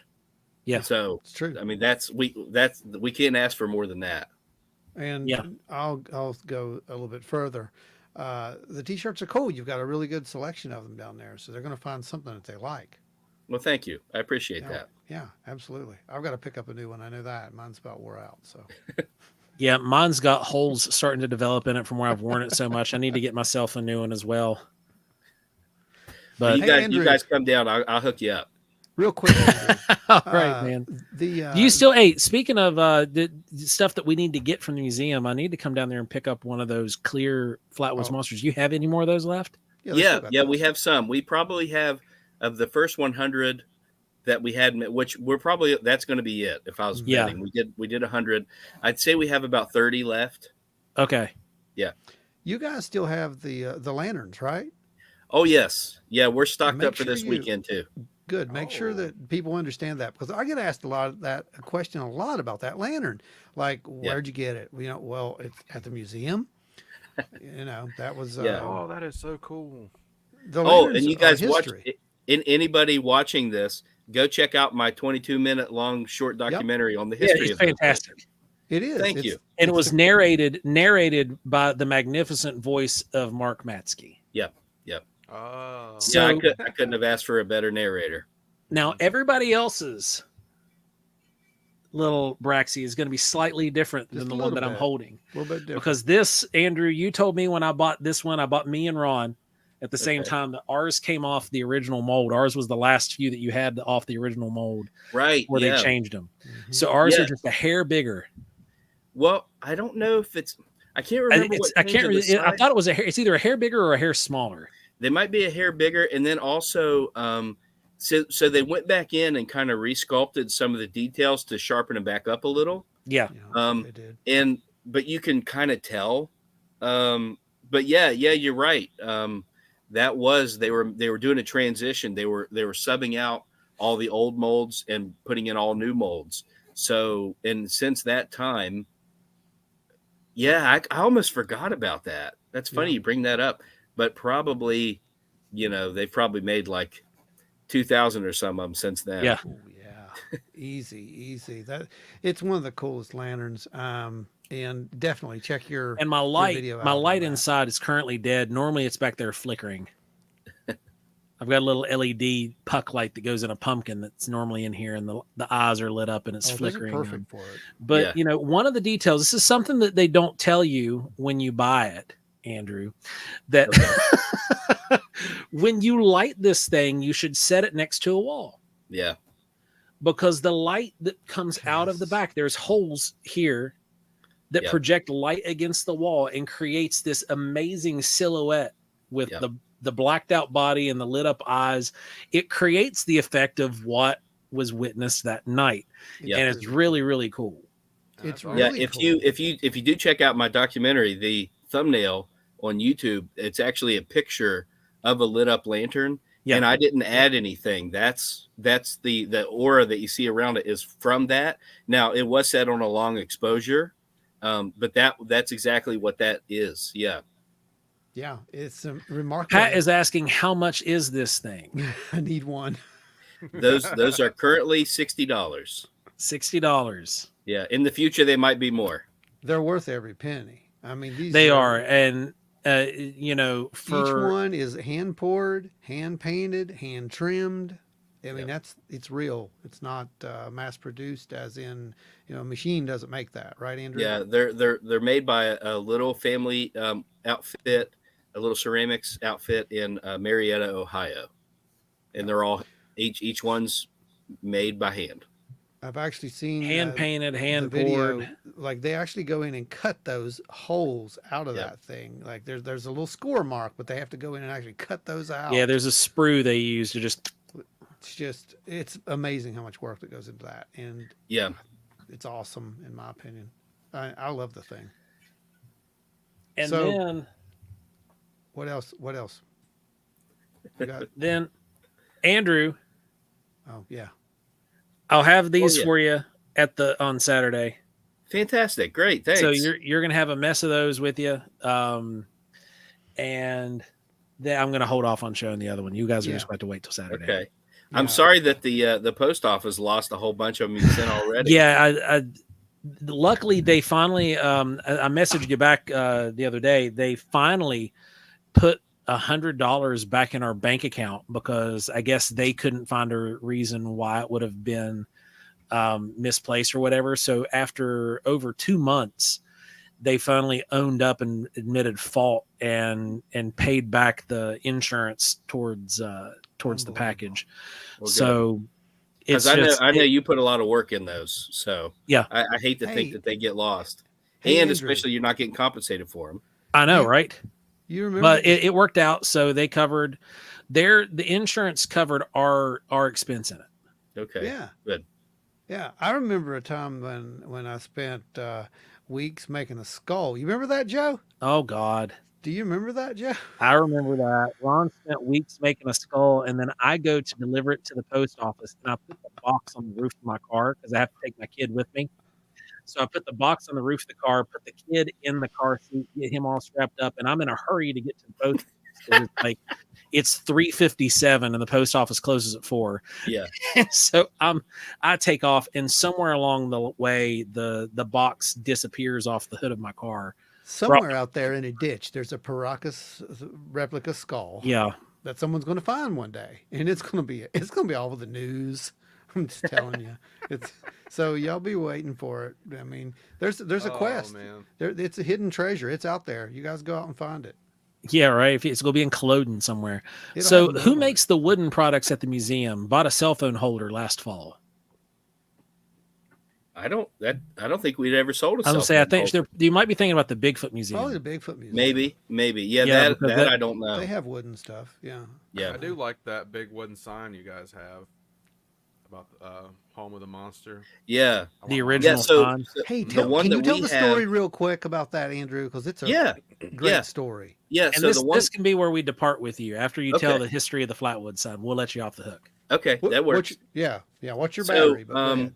So as I was talking about earlier, the main photo op is you go to Flatwoods and stand in front of that sign. Well, unbeknownst to me for a long time, that sign had a sister sign that looked exactly the same. Evidently, it hung at the other end of town. Now that end of town doesn't get near as much traffic, and I guess at some point it was determined that it blocked view of traffic or something, but it was taken down. And the day that I was at the Flatwoods Municipal Building painting the Flatwoods Monster chair that's there, I needed a place to go pee. So I ducked between the municipal building and their outbuilding. There was a space of about 5 feet or so that was in heavy shadow, and they had a bunch of stuff stored back there. So that's where I went because everything else was closed. So I went over there and relieved myself. And while I was doing that, I noticed this big chunk of wood. So when I get done, I'm looking at it. I realize it's a sign just like the one coming into town. I didn't know there were ever two. I had no idea. So I'm looking at this thing. I'm thinking, shoot, this is crazy. So, and it's just setting. I mean, it was relatively safe, but I mean, it was still in the weather. So I got a hold of the town and let them know that it was there because they didn't know it was there. And then basically asked nicely if I could have it.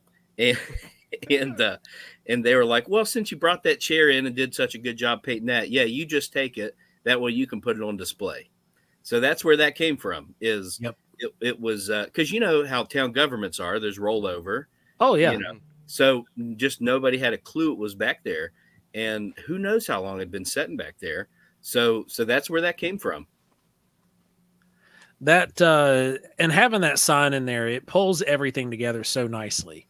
Yeah. Because it fits the aesthetic of the room. Yeah. Because the big old juror cases and all that stuff. Oh, look at this. Come closer. Oh, cool. What is that? Is that like a pin or? It is a pin. It is a lapel pin. Yeah, do you guys make those? Yeah. Oh, that's that's a pin. I'm gonna. Well, it was for you. Oh, And I made one for Dave because he wanted me at one point to make these things, and we talked about this before, me and Joe, long ago. We're gonna make magnets, but they're so big. But I got on the kick of making these little pins, right? Like like this one, this little Mothman pin there. That one, yeah. it's got a little mothy and it says Mothman. But either way, I got a kick of making these little pins. So yeah, I got a little or a top. That is or super whatever you cool. want. So there you go. We'll make sure you get one, Dan. That's really cool. Yeah. So, but the sign is so historic now. That's Yeah. what I want to get into Yeah. because now we see it in Fallout 76. It's Yep. actually part of a camp that you can actually get now, one of your camp items. Yeah. In fact, the last campaign, I played it just to get that sign, and I quit playing the campaign because I had to have that sign. When I saw it was in the game, I was like, I have got to get that sign. So yeah, and I thought they did a really great job of it. I just wish they would have gave us a real looking Flatwoods monster in that game. That's the only complaint I have. Yeah, but I got to admit though, and this goes back to like what I was saying before when Yes, it does You have love that it. old It's got your 60s, monster. 70s kind of Mars attacky alien. It is feel. exactly what it is. Yeah. But they should have given it a little red or green. Then I'd be Right. happy. I don't care about the look of it. It's that color. It's like, come on. But I do really enjoy seeing how different, whether it's different artists or like game Different developers or takes. whatever. I really like seeing how different people interpret it. It's fascinating Mhm. because what's funny is they take that original design and then they filter in their own imagination Yep. what all that stuff that doesn't really even make sense, like what it Yeah. is, and then seeing how they put it to use is so interesting. It's probably gotten to be one of the more interesting parts of it for me, like watching that develop. Seeing different people's illustrations and stuff. That's so cool. And I see what you mean about it, but I love it. I absolutely love the Fallout mods. I probably, in all honesty, I probably love every iteration of the monster. I think they're all You cool. probably have to. I mean, Yeah, because what they're all based on is cool. Yeah. And they don't deviate too far. You can still tell where they're coming from. But Yeah. yeah. Well, Andrew, thanks for coming on. Thanks for joining us. Yeah, thank you guys so much for having me, and I'm sorry that I was late. It's Hey, okay. it's all good, brother. Personal things come up, and things with family take precedence over everything else. Yeah. So, we 100% understand any of that, and We've all done that, man. then All right, well, I will see everybody on Saturday Yes. at the Flatwoods Monster Convention. Yes, absolutely, we can't wait to see you, buddy. Yeah, you all too. Take My care, man. friend. So long.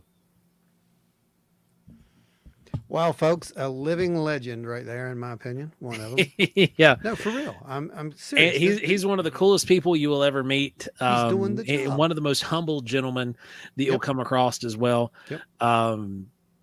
And just such a, in Truth. general, just all around good dude. He's doing the job. He's preserving history, and this is what we have said multiple times: keeping these legends alive, these stories alive. That's what needs to be done. He's doing it, and that is phenomenal. Definitely, people who are doing that, the Andrew Smiths, the Jeff Wamsleys of the world. This is what it's about: keeping those legends alive Yeah. and helping your towns, because that's what it's all about. This isn't about, I know some people, they get the wrong ideas about these things. They look at them as these cash grabs or whatever. It's not what it is. These little towns need this income, guys. They do. They don't have big stuff. They're not big cities. And the businesses in the little town Yeah. they need this. And the thing is that, it's not just what Andrew's doing with the museum. It's not just what Jeff is doing with the museum. It's how those two museums benefit the communities around them. Mm-hmm. And what it brings to the community in the form of, really honest to God, in form of tax dollars, Yes. local money, and then as well as residual, where people come into these places. Guess what? Neither the Mothman Museum or the Flatwoods Museum have a burger joint inside. Right. So you got to go to another local business to go spend that money to go get food. Right. And you're now putting In the dinner town. on the table for these small business owners who are in these very small communities. Because when people think Flatwoods, or they think Point Pleasant. You know, these are not big places. Literally, Flatwoods is a blink and you miss it on the side of the It interstate really town. is. I remember our first time of going up, and we were going to go get the lantern. Yeah. Remember the quest for the Trip to lantern? get the lantern. Yeah, and we went up there. We drove right past the museum. I mean, I remember that very well, and yeah, we've documented the whole thing for everybody to see. We did. Because Especially the part where I drove by the museum twice. yeah, it was great. It was absolutely awesome. But there's another thing there that we discovered in town, and that would be the spot. And to me, uh, that's another one right there. You know, you want to talk about income. Yeah. You know, while you are in Flatwoods, you visit the spot. If you have not eaten at the spot, you See have that? not Y'all had. see that? Can y'all see that? I'm gonna tell you what. That right there, that is amazing. That's the Monster Burger. That is the Two- Flatwoods Monster Burger, and it is absolutely amazing. 2 6-ounce hand patted, old school greasy hamburger patties, lettuce, tomato, onion, pickles, the works. It's one of the best Onions. burgers you ever have. Cheese. Yes, this is the burger, and we were up there actually on Saturday. It was very strange because, you know, like I said, we're driving up. We found out about Jimmy, and we were going to an estate sale on top of that, which was Freddie's. So it was just a weird day in general, you know. And we stopped in the spot, and I said, you know what, I'm going to have me a cheeseburger. You know, just one of those honor things, you know. And so I was like, I'm going to get me a Flatwoods burger. Well, I've had the burger before, the Monster Burger before, but they brought this thing out this time, dude. It truly is a monster this time. I mean, I almost couldn't get it in my mouth. It's that big. It's a monster. And they had another wonderful thing. They had deep fried pepperoncini, the little pepper rings. Yeah. Those two things together, let's just say they really helped to make a miserable day a really nice day. And So Pat says, when are we going to the spot, guys? Well, I say after the convention, sometime after the convention, we'll pick a good weather weekend. And I say we have a wild and weird pop-up at the spot. yeah, And we Yeah. just get together with everybody who wants to come along. yeah, that'd be fun. That'd be a whole lot of and fun. we just have a big group hangout at Yep. the spot in Flatwoods. Pat, Yep. you can carpool with us. Yep, that would be a whole lot of fun. That sounds like And fun. I think that would be a lot of fun. Man, it's good food. I'll just tell you that. And Making me hungry. dude, I understand what you were saying. What he was saying about they spent you know, whatever, trying all the stuff on the menu. I get it, but when I'm there, it's like, what do I want to try? What do I want to try? So we're there, and this guy says, well, we're thinking about doing the what was that thing? Cherry Crush milkshake, because they have so many Oh, good yeah. milkshakes. And I was like, I never tried it. And me and Maria were talking back and forth. You know, this guy comes, he's like, get it. I'm like, okay, because we'd heard like 3 or 4 people already had ordered this thing. I'm like, it's got to be good. And he's like, you won't regret it. And I was like, okay. So we got it. Man, was he right.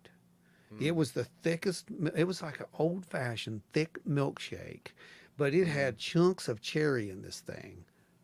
Oh, it was so good. Teresa said the spot has like Yeah. 4 tables inside. Thank goodness for the outdoor seating. That's why I said we'll Yep. pick a nice day to go Yep. when the Yep. weather's good. Yep. And we'll just drop a bomb. Outside. I'll bring our 8-foot tables for our vendor setup, and we will set up our 8-foot tables outside, and we will set up the wild and weird feast table. That's That is what we hilarious. will do. That's hilarious. Well, the spot, They won't know what to do. this time. Well, they're supporting us in their own way this time. Yeah. Because they have driven a lot of people that way. I know that the poster is right there, right where people were checking out, and they're actually commenting on it while I was there. So the people are very, very, they're excited. And like I said, you know, when you're up there, you stop at the spot. You got to go. You you got to try something at least. James It's knows amazing. the owner, so there's the we'll parlay with you, James, and we'll let him know when we're coming. Yeah, Um, absolutely. I knew Dave's talked to him a few times, and yeah, he would have actually sponsored. By the way, except for he didn't really know what was going on, and it was a little too late. But literally, the day that he was on board was the day that we had sent off to yeah, get for the the banners. banners made. Yeah, so we'll get them next time though. It's all good. We'll do something about that. But yeah, while we're up there, definitely check the spot out, and we're going to do that. I think it'll be a whole lot of fun. We had also talked before while I was on vacation about doing this thing, the paranormal thing over in Oh yeah, yeah, yeah. TNT Up the area, TNT bunkers, TNT bunkers. Yeah. So the paranormal workshop that you mhm. guys spurned into existence. You all made that happen. It's like manifestation. I don't know. It was the craziest thing I ever seen because I was driving. All I know is I heard somebody talking about something, and Maria said, "Well, that's where y'all should do the next workshop." And I said, "What?" I said, "Okay, I'll post it out there and see what's some." And you guys ran with it, and before we got back to our hotel, it was a thing. Yeah, Before I yeah. could even jump on and say anything, you guys had already did it. It had already been put in stone. We're making it happen. Aaron Willard, small businesses is what our country was built on. Please Yes, support your local small yes, businesses. yes, Absolutely, yes, yes. absolutely. Without the small business support, your local communities That's turn absolutely right. into ghost towns. That's 100% correct. And the thing about it, a lot of people don't know. They may know or they may not know. We're actually a business. The whole show, all of it, it's literally a business. So we understand these small businesses very, very well, guys. Yes, yes, because we is one. Yeah, we is one. So we've got over here. I jumped over to see who it was. It was oh, I'm gonna butcher your name, sweetie. I'm so sorry. Dorota Gallus, I think. Please don't throw anything at me. Uh, um, but she said that you guys are just amazing. I had my own experience, and you're empowering other people to talk about topics that nobody wanted to talk about not too long ago. I love your show. Thank you, thank you, thank you, thank For you. real. Absolute. A thousand times thank That's you. a real thank you because that's what we do. We want to open the door. We want to get people to actually talk about their experiences and not be afraid. And that's why we came up with being the self-dubbed paranormal ambassadors Well, it back in the covered all, beginning. it covered all the things. Hang on, I'm going to disappear for a second, but I'll be back because I'm a little blurry. Yeah, it's close enough. Yeah, Anyway, you're in focus now. it's good enough. So, one of the things it was, it was like, well, what are we? I mean, we're researchers, we're artists. We go out there and we talk to people, we shake hands, and we tell them about, the paranormal history of West Virginia and everywhere else, and we get people to talk. Well, we're ambassadors. So we're ambassadors of the paranormal. And our whole goal is really to create more ambassadors of the paranormal. That's Yep. our mission statement from day one. That's what we wanted to do, was to get out there and use our art to make it easier for people to talk. I can't tell you how many times we've had people come up to the table, pick up an item, and just start talking. And they Yeah. don't talk about that to anyone. And here they are talking to us about it. It's like total strangers. But they know they're in good company, and they know they're not going to get laughed at. And for all you guys who managed to make it out there last week to the paranormal workshop, that was fantastic because I talked a lot about that and how important it is for people to listen to everyone else and share your stories. Don't mind the trolls. They're not going to last long. Trust me. If they don't have anyone to argue with, they'll disappear. So don't worry about that. You're always going to get them. It's the funny thing, you're always going to get the trolls. You're going to get those experts that tell you you didn't say this right, or you didn't do that right. And a lot of times we're speaking the same language, literally. But it is folks like you guys who support this show. It is folks like you who've had experiences that make this show what it is. And it's why we do what we do, because we have also had experiences ourselves. Yep. There was no advocates. There was no ambassadors back then. It was mostly people collecting stories and putting them in books. Or That's literally what it was. That's literally what it was. that was it. And Yep. now we want to use our platform to create a platform for you. You know, And we make want it to, entertaining along the way. yes, and be entertaining along the way. You know, that you're going to get an excessive amount of dad jokes. You're going to get a just ton of off the wall stuff, as well as, you know, being serious, because we know what lever is safe to pull and when it's safe to pull it. Yeah. Well, you know, that comes from years on the road too. Yeah, So it there's does. that, you know. I mean, for the new people who don't know us, we've literally been on the road for what, Oh God, we've been on the road too 15, long. 17, I don't even know. It's been years. With Wild and Weird, it was 2017, but prior to that, no, you know, before going that, out, God, it 2012. was forever before then. 2012, I think, is when we Yeah, started 2011, going on the road. 2012. Yeah. 2012 was when we made the license. Yep. So, That's right. and it was January 2012. So we had done, I think, 2 events in 2011 before we did that. So it was like late 2011. Is that right? Yeah, because it was that the Veterans Center was in November.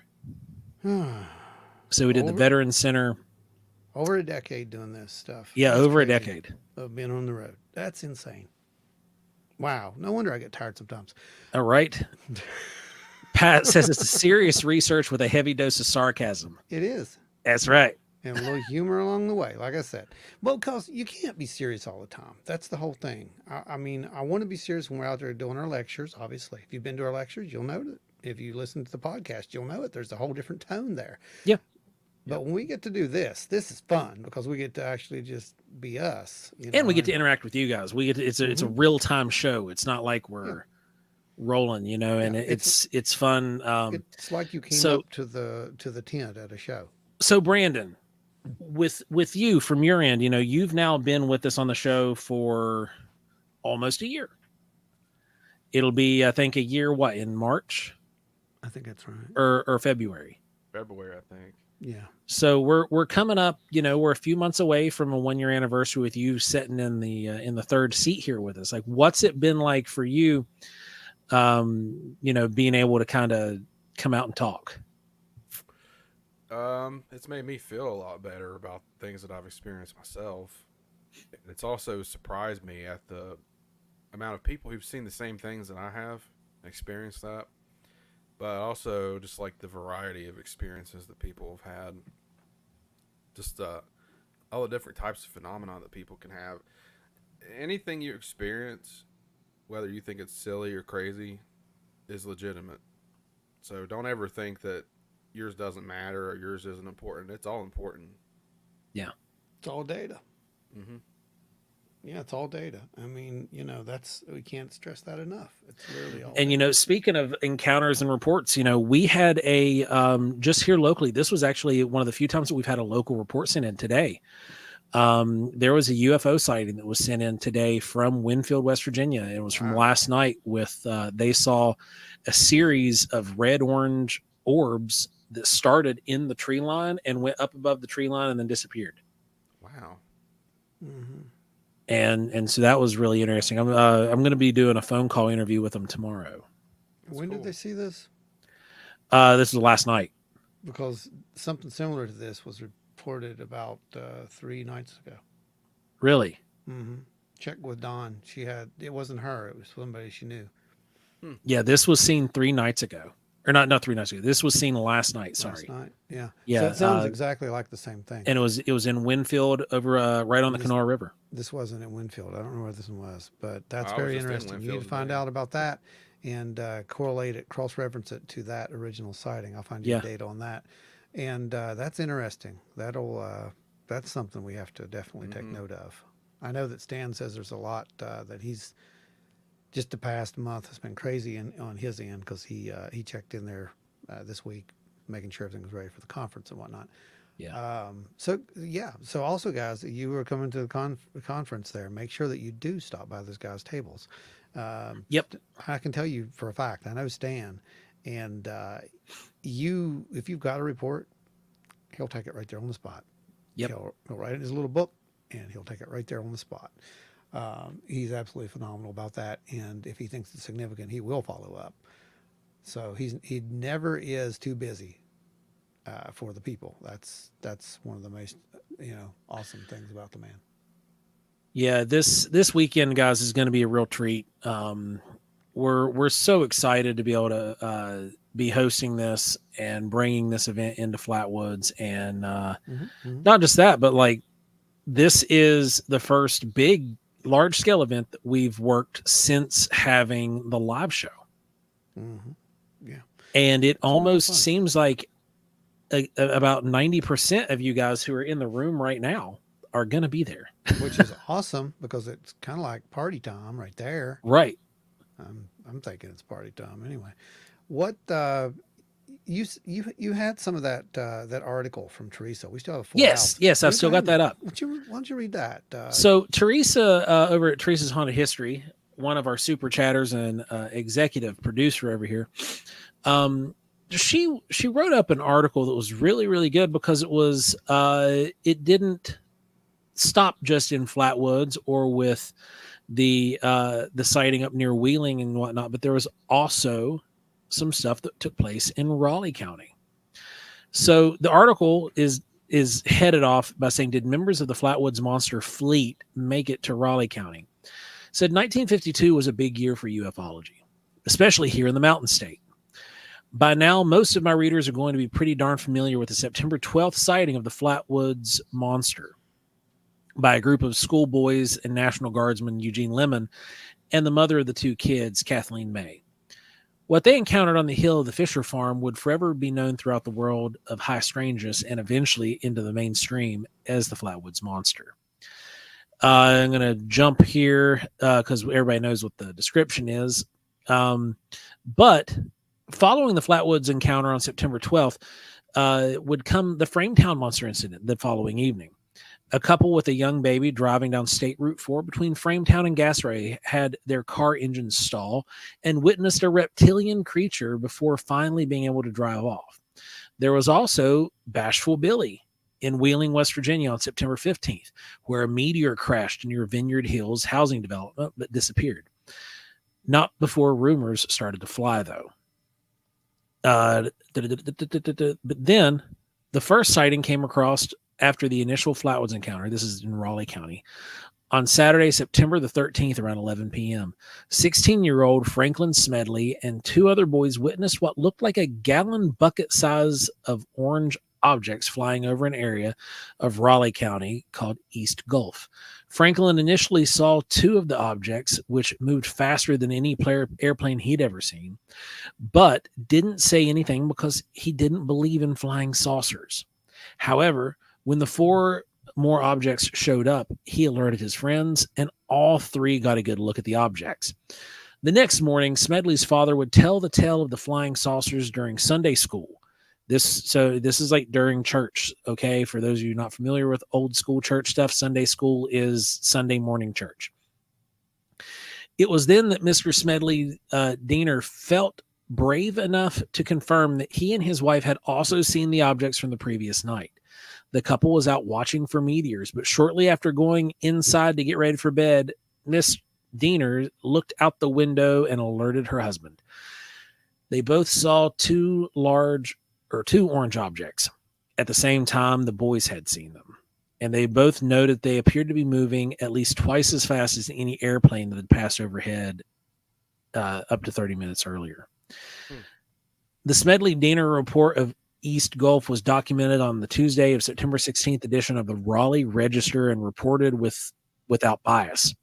However, an article appearing a few days later in the same publication would be a little bit more tongue-in-cheek.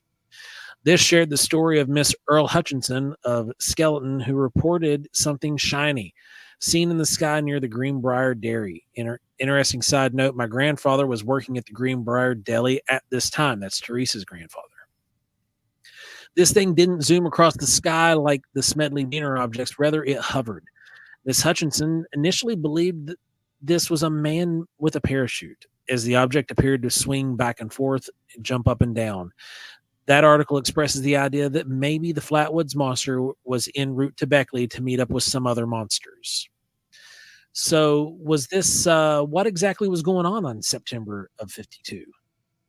Were they all of these UFO monster sightings reported across the state within just days of each other, or was it simply just out of monster mania, brought on by a recent meteor shower and a series of misidentifications and hoaxes? Or could it be something else? In his book, The Braxton County Monster, The Cover-Up of the Flatwoods Monster Revealed, author Frank Frascino posed a very interesting theory. Frascino believes that there was actually some sort of an invasion of the East Coast by flying saucers. In the case of the Flatwoods Monster, perhaps it was either shot down or crashed, and subsequent sightings were follow-up rescue missions. Other crafts that crashed were shot down, etc. I cannot possibly do this theory justice within a few lines, so definitely check out the book for a later understanding. So what do you guys think of that? Well, I'll say this much. Frank did an incredible amount of research on the case. And he did seem to show that there were multiple incidents that took place. I have the book. I've read it. But invasion? I don't know. But could it have been something that we were experimenting with to possibly take down some of these craft? I mean, we have to remember that it was 1952. These things have been seen at this point, right? I mean, we had Washington. So, is it out there to assume that we threw everything we had at the next wave that showed up because they flew over Washington? I mean, it kind of makes sense to me. That put pretty much the whole nation on high alert at that point. Yeah. Right. And it happened for a couple of times too. It wasn't just did. one time. That's the And these flaps went all the way from Florida up into New England. Yeah, from one, like, you could almost track the sighting, and it seemed like it was just a string of UFOs that were together. So the trajectory of the sighting reports all follow this single trajectory. So my question is, did we somehow, at that point, did we take one down?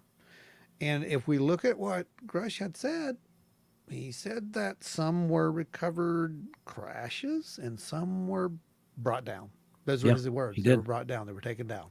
So is it possible that that's one of those? There's a lot out there. And who knows what they pulled off the Roswell craft? This is the whole point. Was it taken down too?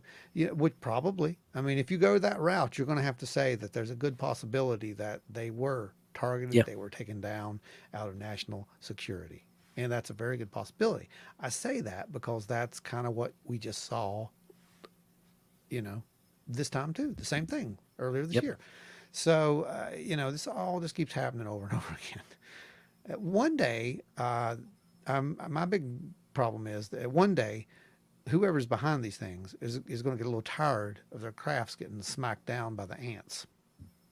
That's my problem with it. It's like, we just got to keep hoping and praying these beings have more patience than we would. Well, I think tonight has been an excellent show. I agree with you, Ron, with what you were saying about the possibilities there. We are we're gearing up. Everybody's getting ready this weekend. The Flatwoods Monster Convention is upon us. It's a go. It is. Everything is greenlit. Yeah, everything is on deck and ready to rock and roll. And following that, we got Mothman Festival, guys. Back to back craziness. Yeah, absolutely. Does anyone have any questions before we head out? We've got a couple minutes left. Go ahead and get your last minute questions in. I know there's a couple out there, I'm sure, because there usually is right at the end. Yes, Joe, Mothman Festival is going to be absolutely fantastic this year. You were talking about on the map. I can give you an idea of where we are. We are on the same side. Boom, Larry.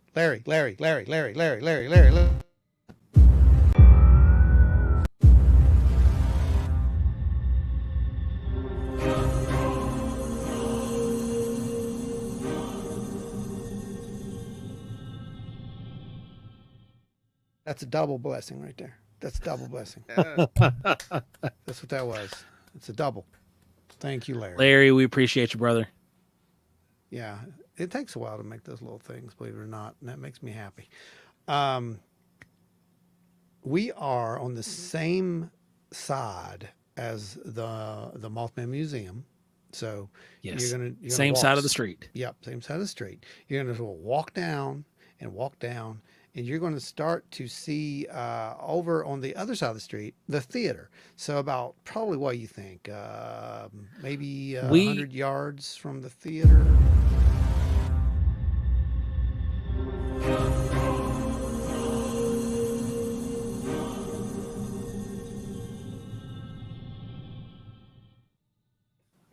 I love that animation.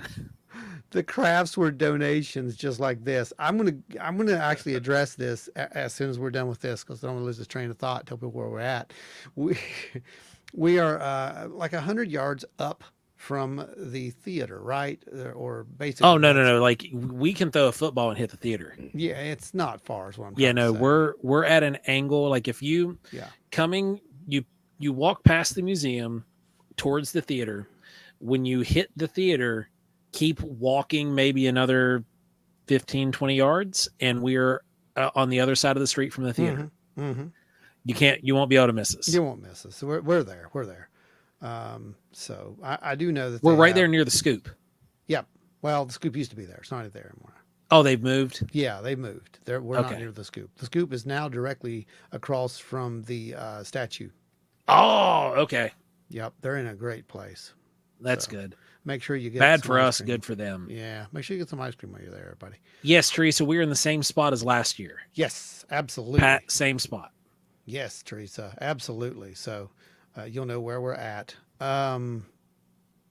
What Adam's thing? He said they were. What did he say? Crafts were donations, just like this. So what he's saying, donations is one of the theories is that these crafts are literally that they're donations. You know how in Star Trek you can't break the Prime Directive, right?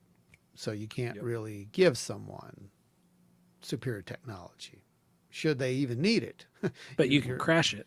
But you can crash it, and they can find it, and they can do whatever they so forth want to do with it within reason. Because maybe if they start doing something stupid with it, you might have to go down there and say, hey, wait a minute. No. That's not how this works. So you might have to get a little rough with them and smack them around a little bit in their head and make them, I don't know, make them see the devil. So, Pat, we are at that tree, but unfortunately, that tree looks like me at the moment.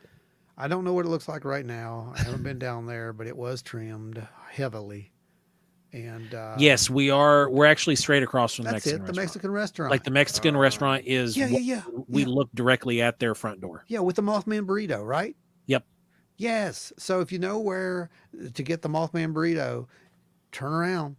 We'll be right over there. Yeah, we're right there in front of them. We're right across the street from them. And if you're curious and you can't find us, just ask somebody on that block, because we're block leaders and we've helped everybody there get where they're supposed to be and make sure everybody's lined up. So just ask one of them, ask them where the Wild and Rare guys are, and they'll point you out. I mean, they're pretty easy to find. Yeah. Honestly, it won't be hard. It won't be hard. Look for the tent with a big crowd. And I'm going to put the map up. It'll be over on the group probably tomorrow morning, I'd say. I get time to do it. Because it's pretty much constantly making stuff at this point. So, and we're going to see how it goes. I think we're going to have an amazing show, and we're going to go right out of that right into another amazing show. And then we get a couple weeks. No, we don't. Yeah, we get a month buffer. No, we don't. We have to do that library. I keep forgetting about the library. Oh, the library event's in between Flatwoods and Flatwoods and Mothman. Yeah. So it's Flatwoods, and then you'll catch us at the library, right? Cross Lanes Library. Yep, Cross Lanes Library. And then you'll catch us at Mothman. Yep. And then there's not much of a lull, but a little lull there, and then we're at the powwow. Is that right? Is that how that works? You've got a couple weeks, and then you'll be at Mysticon. Oh yeah, Mysticon. I forgot about Mysticon. And then I will be with you again at Thunder in the Mountains. Okay, yeah. That's So, October 15th, Yeah. 14th, So- 15th, I think. So that'll work. So, Yep. So I think that's where we're at this point. Yep. Just keep watching. We'll tell you where we're going to be if you're looking for us. And my goodness, the comments have climbed. That's got to be a record. I'll go over here and check this. You guys are amazing. yeah, Mysticon in Ravenswood on October 7th. Ron will be there. I will be teaching a trees, shrubs, and woody vines class Are you going to tell them how with the master trees? naturalists. Are you going to tell them how the trees come to life at night and they try to Yeah, abduct people? turn into the thrashing trees. You should. I think you should really do that. Are you gonna talk about that one forest you can't go into because the trees talk to you? Yeah. Oh, yeah, in Japan. The Yeah. ants. Yeah, you should totally do that. I think that would be a great thing. I mean, I know we have a haunted forests around here, so Yeah. we do. I mean, there's definitely some haunted forests. I've seen a few, honestly. Yeah, you guys are pretty close to breaking that threshold when it comes to comments. So I was just going to let you know, you almost broke the record tonight. I mean, you came so close, and you still got a couple of seconds there to try to beat it, but you're really, really good. So, guys, I want to say, fantastic show. I think it was great to have an Andrew here. I think he's going to have an incredible presentation. I've heard a little bit about what's going to go on up there. It sounds like this is going to be just an amazing show, and I'm pretty excited about it at this point. So we've got our, just be looking for the banners. We've got our art out, so you'll be able to find Yep. it that day. You'll have some arrows pointing you in the right direction, although it's pretty easy to see. It's, Yeah, it's not going to be hard to find us. Just get off the Flatwoods exit, turn right. We're there. You just turn right, and then you see.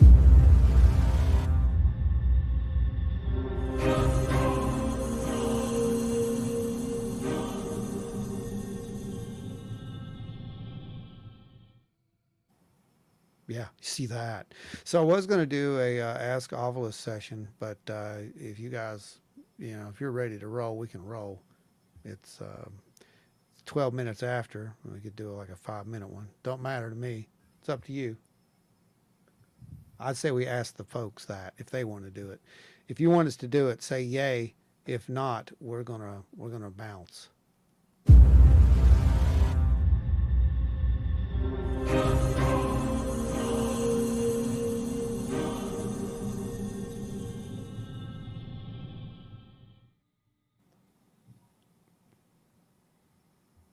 They had summoned the Sky Daddy. Ah, they summoned him. Yep.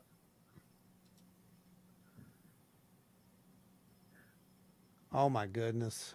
I see what they did. Yeah. I mean, technically it's not Guys. cheating. It's not cheating. It's not cheating. It's not cheating. It is what it is. It's not cheating. So, we'll never get old.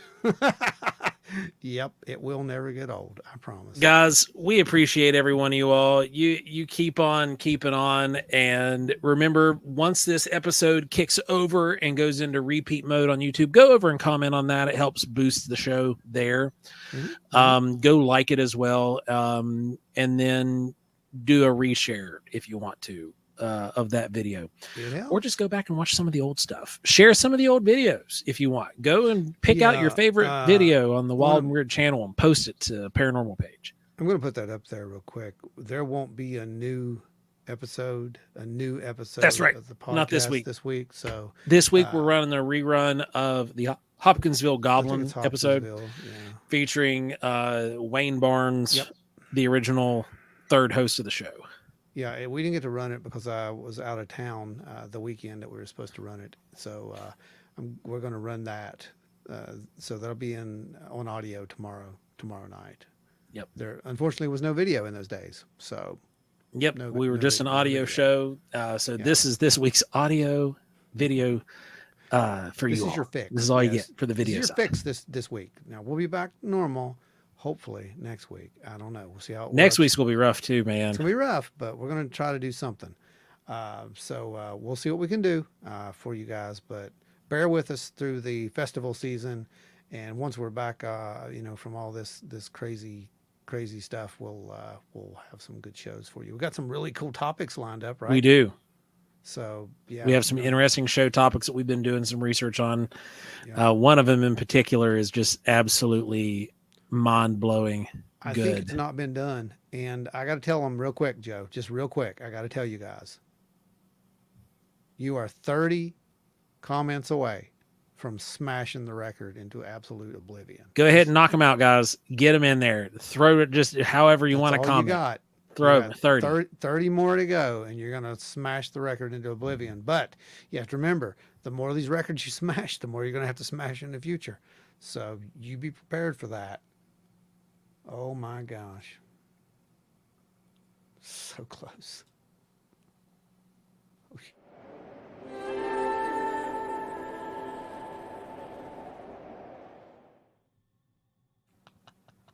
I like this one. It's not a bug, it's a feature. Yeah, I hear you. I hear you. Speaking of which, any of you guys playing Starfield yet? Oh man, it looks amazing. I haven't bought it yet because I just don't have it to get it right now. But once I get it, it looks like it's like space Skyrim.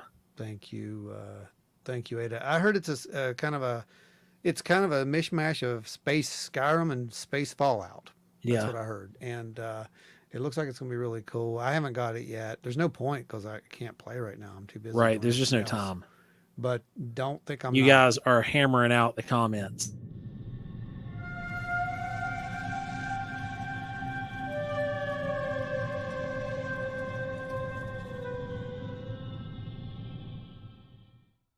What Adam said? No, Starfield. I'm taking it. What? Awfulous. I'll let you guys ask the Ovilus like one question, and that's it. Okay. I'm going to have to be like that bar at closing time here in a minute. It's going to have to be like, well, y'all can't stay here. Go somewhere. I don't know. But anyway, I'm going to turn it on because here we go. And you know what? That's what I was thinking about doing, was getting it for PC. I am totally. I mean, that's what we planned. That's going to happen. Here you go. This weekend is the weekend for Spooky Friends, of course. We can't wait to see you either, Absolutely. Teresa. I think it's going to be an amazing time, and I really hope everybody has as much fun as I think they're going to have. I'm trying to. How are we looking on comments over here? Where's our numbers? I don't know. They're wanting to do an Ovilus session, so let me pull it up real quick. I'm going to do this real quick for them. Ovilus, where are you? It would help if I could find it. Okay, I found it. Okay, here we go. This special edition of Ovilus. Actually, we're not going to ask Ovilus. We're going to ask Braxy. Ovilus on. It's not really Ovilus. Good night, Angie. We'll see you Saturday. Angie, we'll see you out there. Okay, y'all ask you a question. You're only gonna get this for like 2 or 3 minutes because it's getting late. I'd say that we have now breached. Oh, I know we have. There's no question.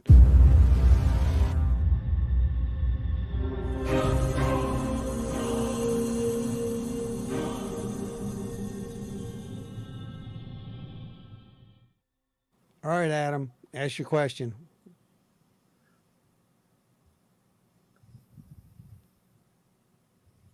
Yeah, I'm pretty sure Adam has it covered. He's nailed breached it. the record. He's done it. All right, well, we'll ask a question then. How's that, of Braxy? Here we go. Come. There it is. We're done. come to the Flatwoods Monster Convention this Saturday, September 9th, and Marvelous. enjoy yourself for a measly little price of $10 to get in the door. If you've already bought your tickets, wonderful, because I've got a list of everybody who did so. And all you have to do is either bring a Just actual screenshot on printed your out phone. or a screenshot, print out or screenshot. I don't care which one. I'm just going to look at your name and say, okay, so no clones.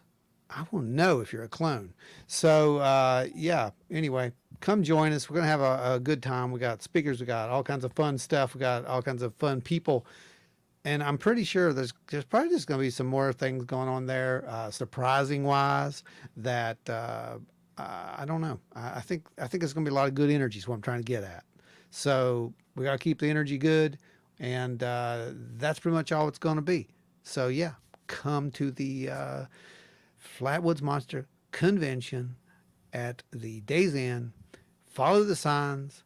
Follow the signs in the sky if you have to. I don't know, but just get there. Get yourself there. So we'll be there from 10 to 6, and there's going to be a lot of fun.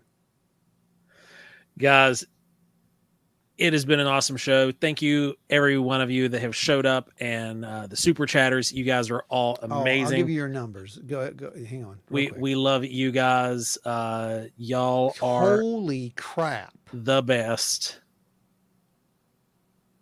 Here's our super chatters. It is Adam Good, Teresa's Haunted History, 589.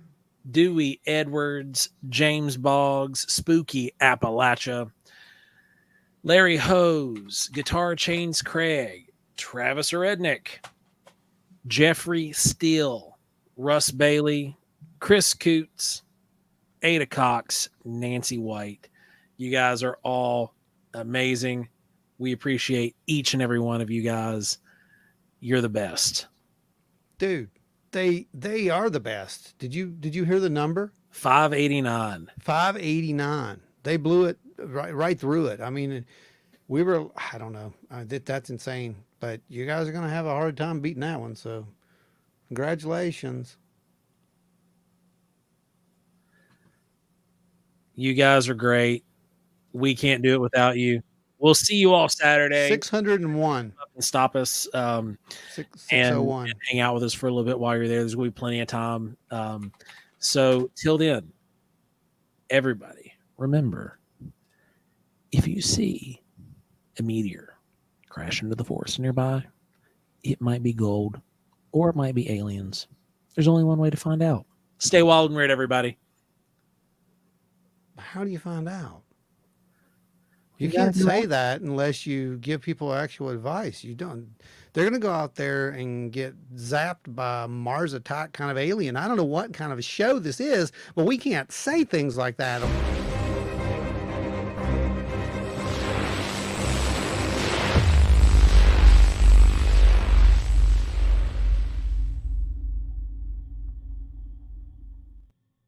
That was fun. It was a good show.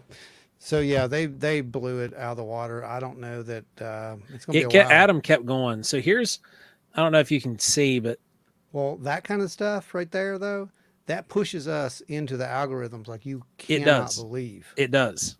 So when they do that, it doesn't know that that's somebody who knows us from Adam. Right. But yeah, that's the most amazing thing about it, which is just absolutely. We're still live.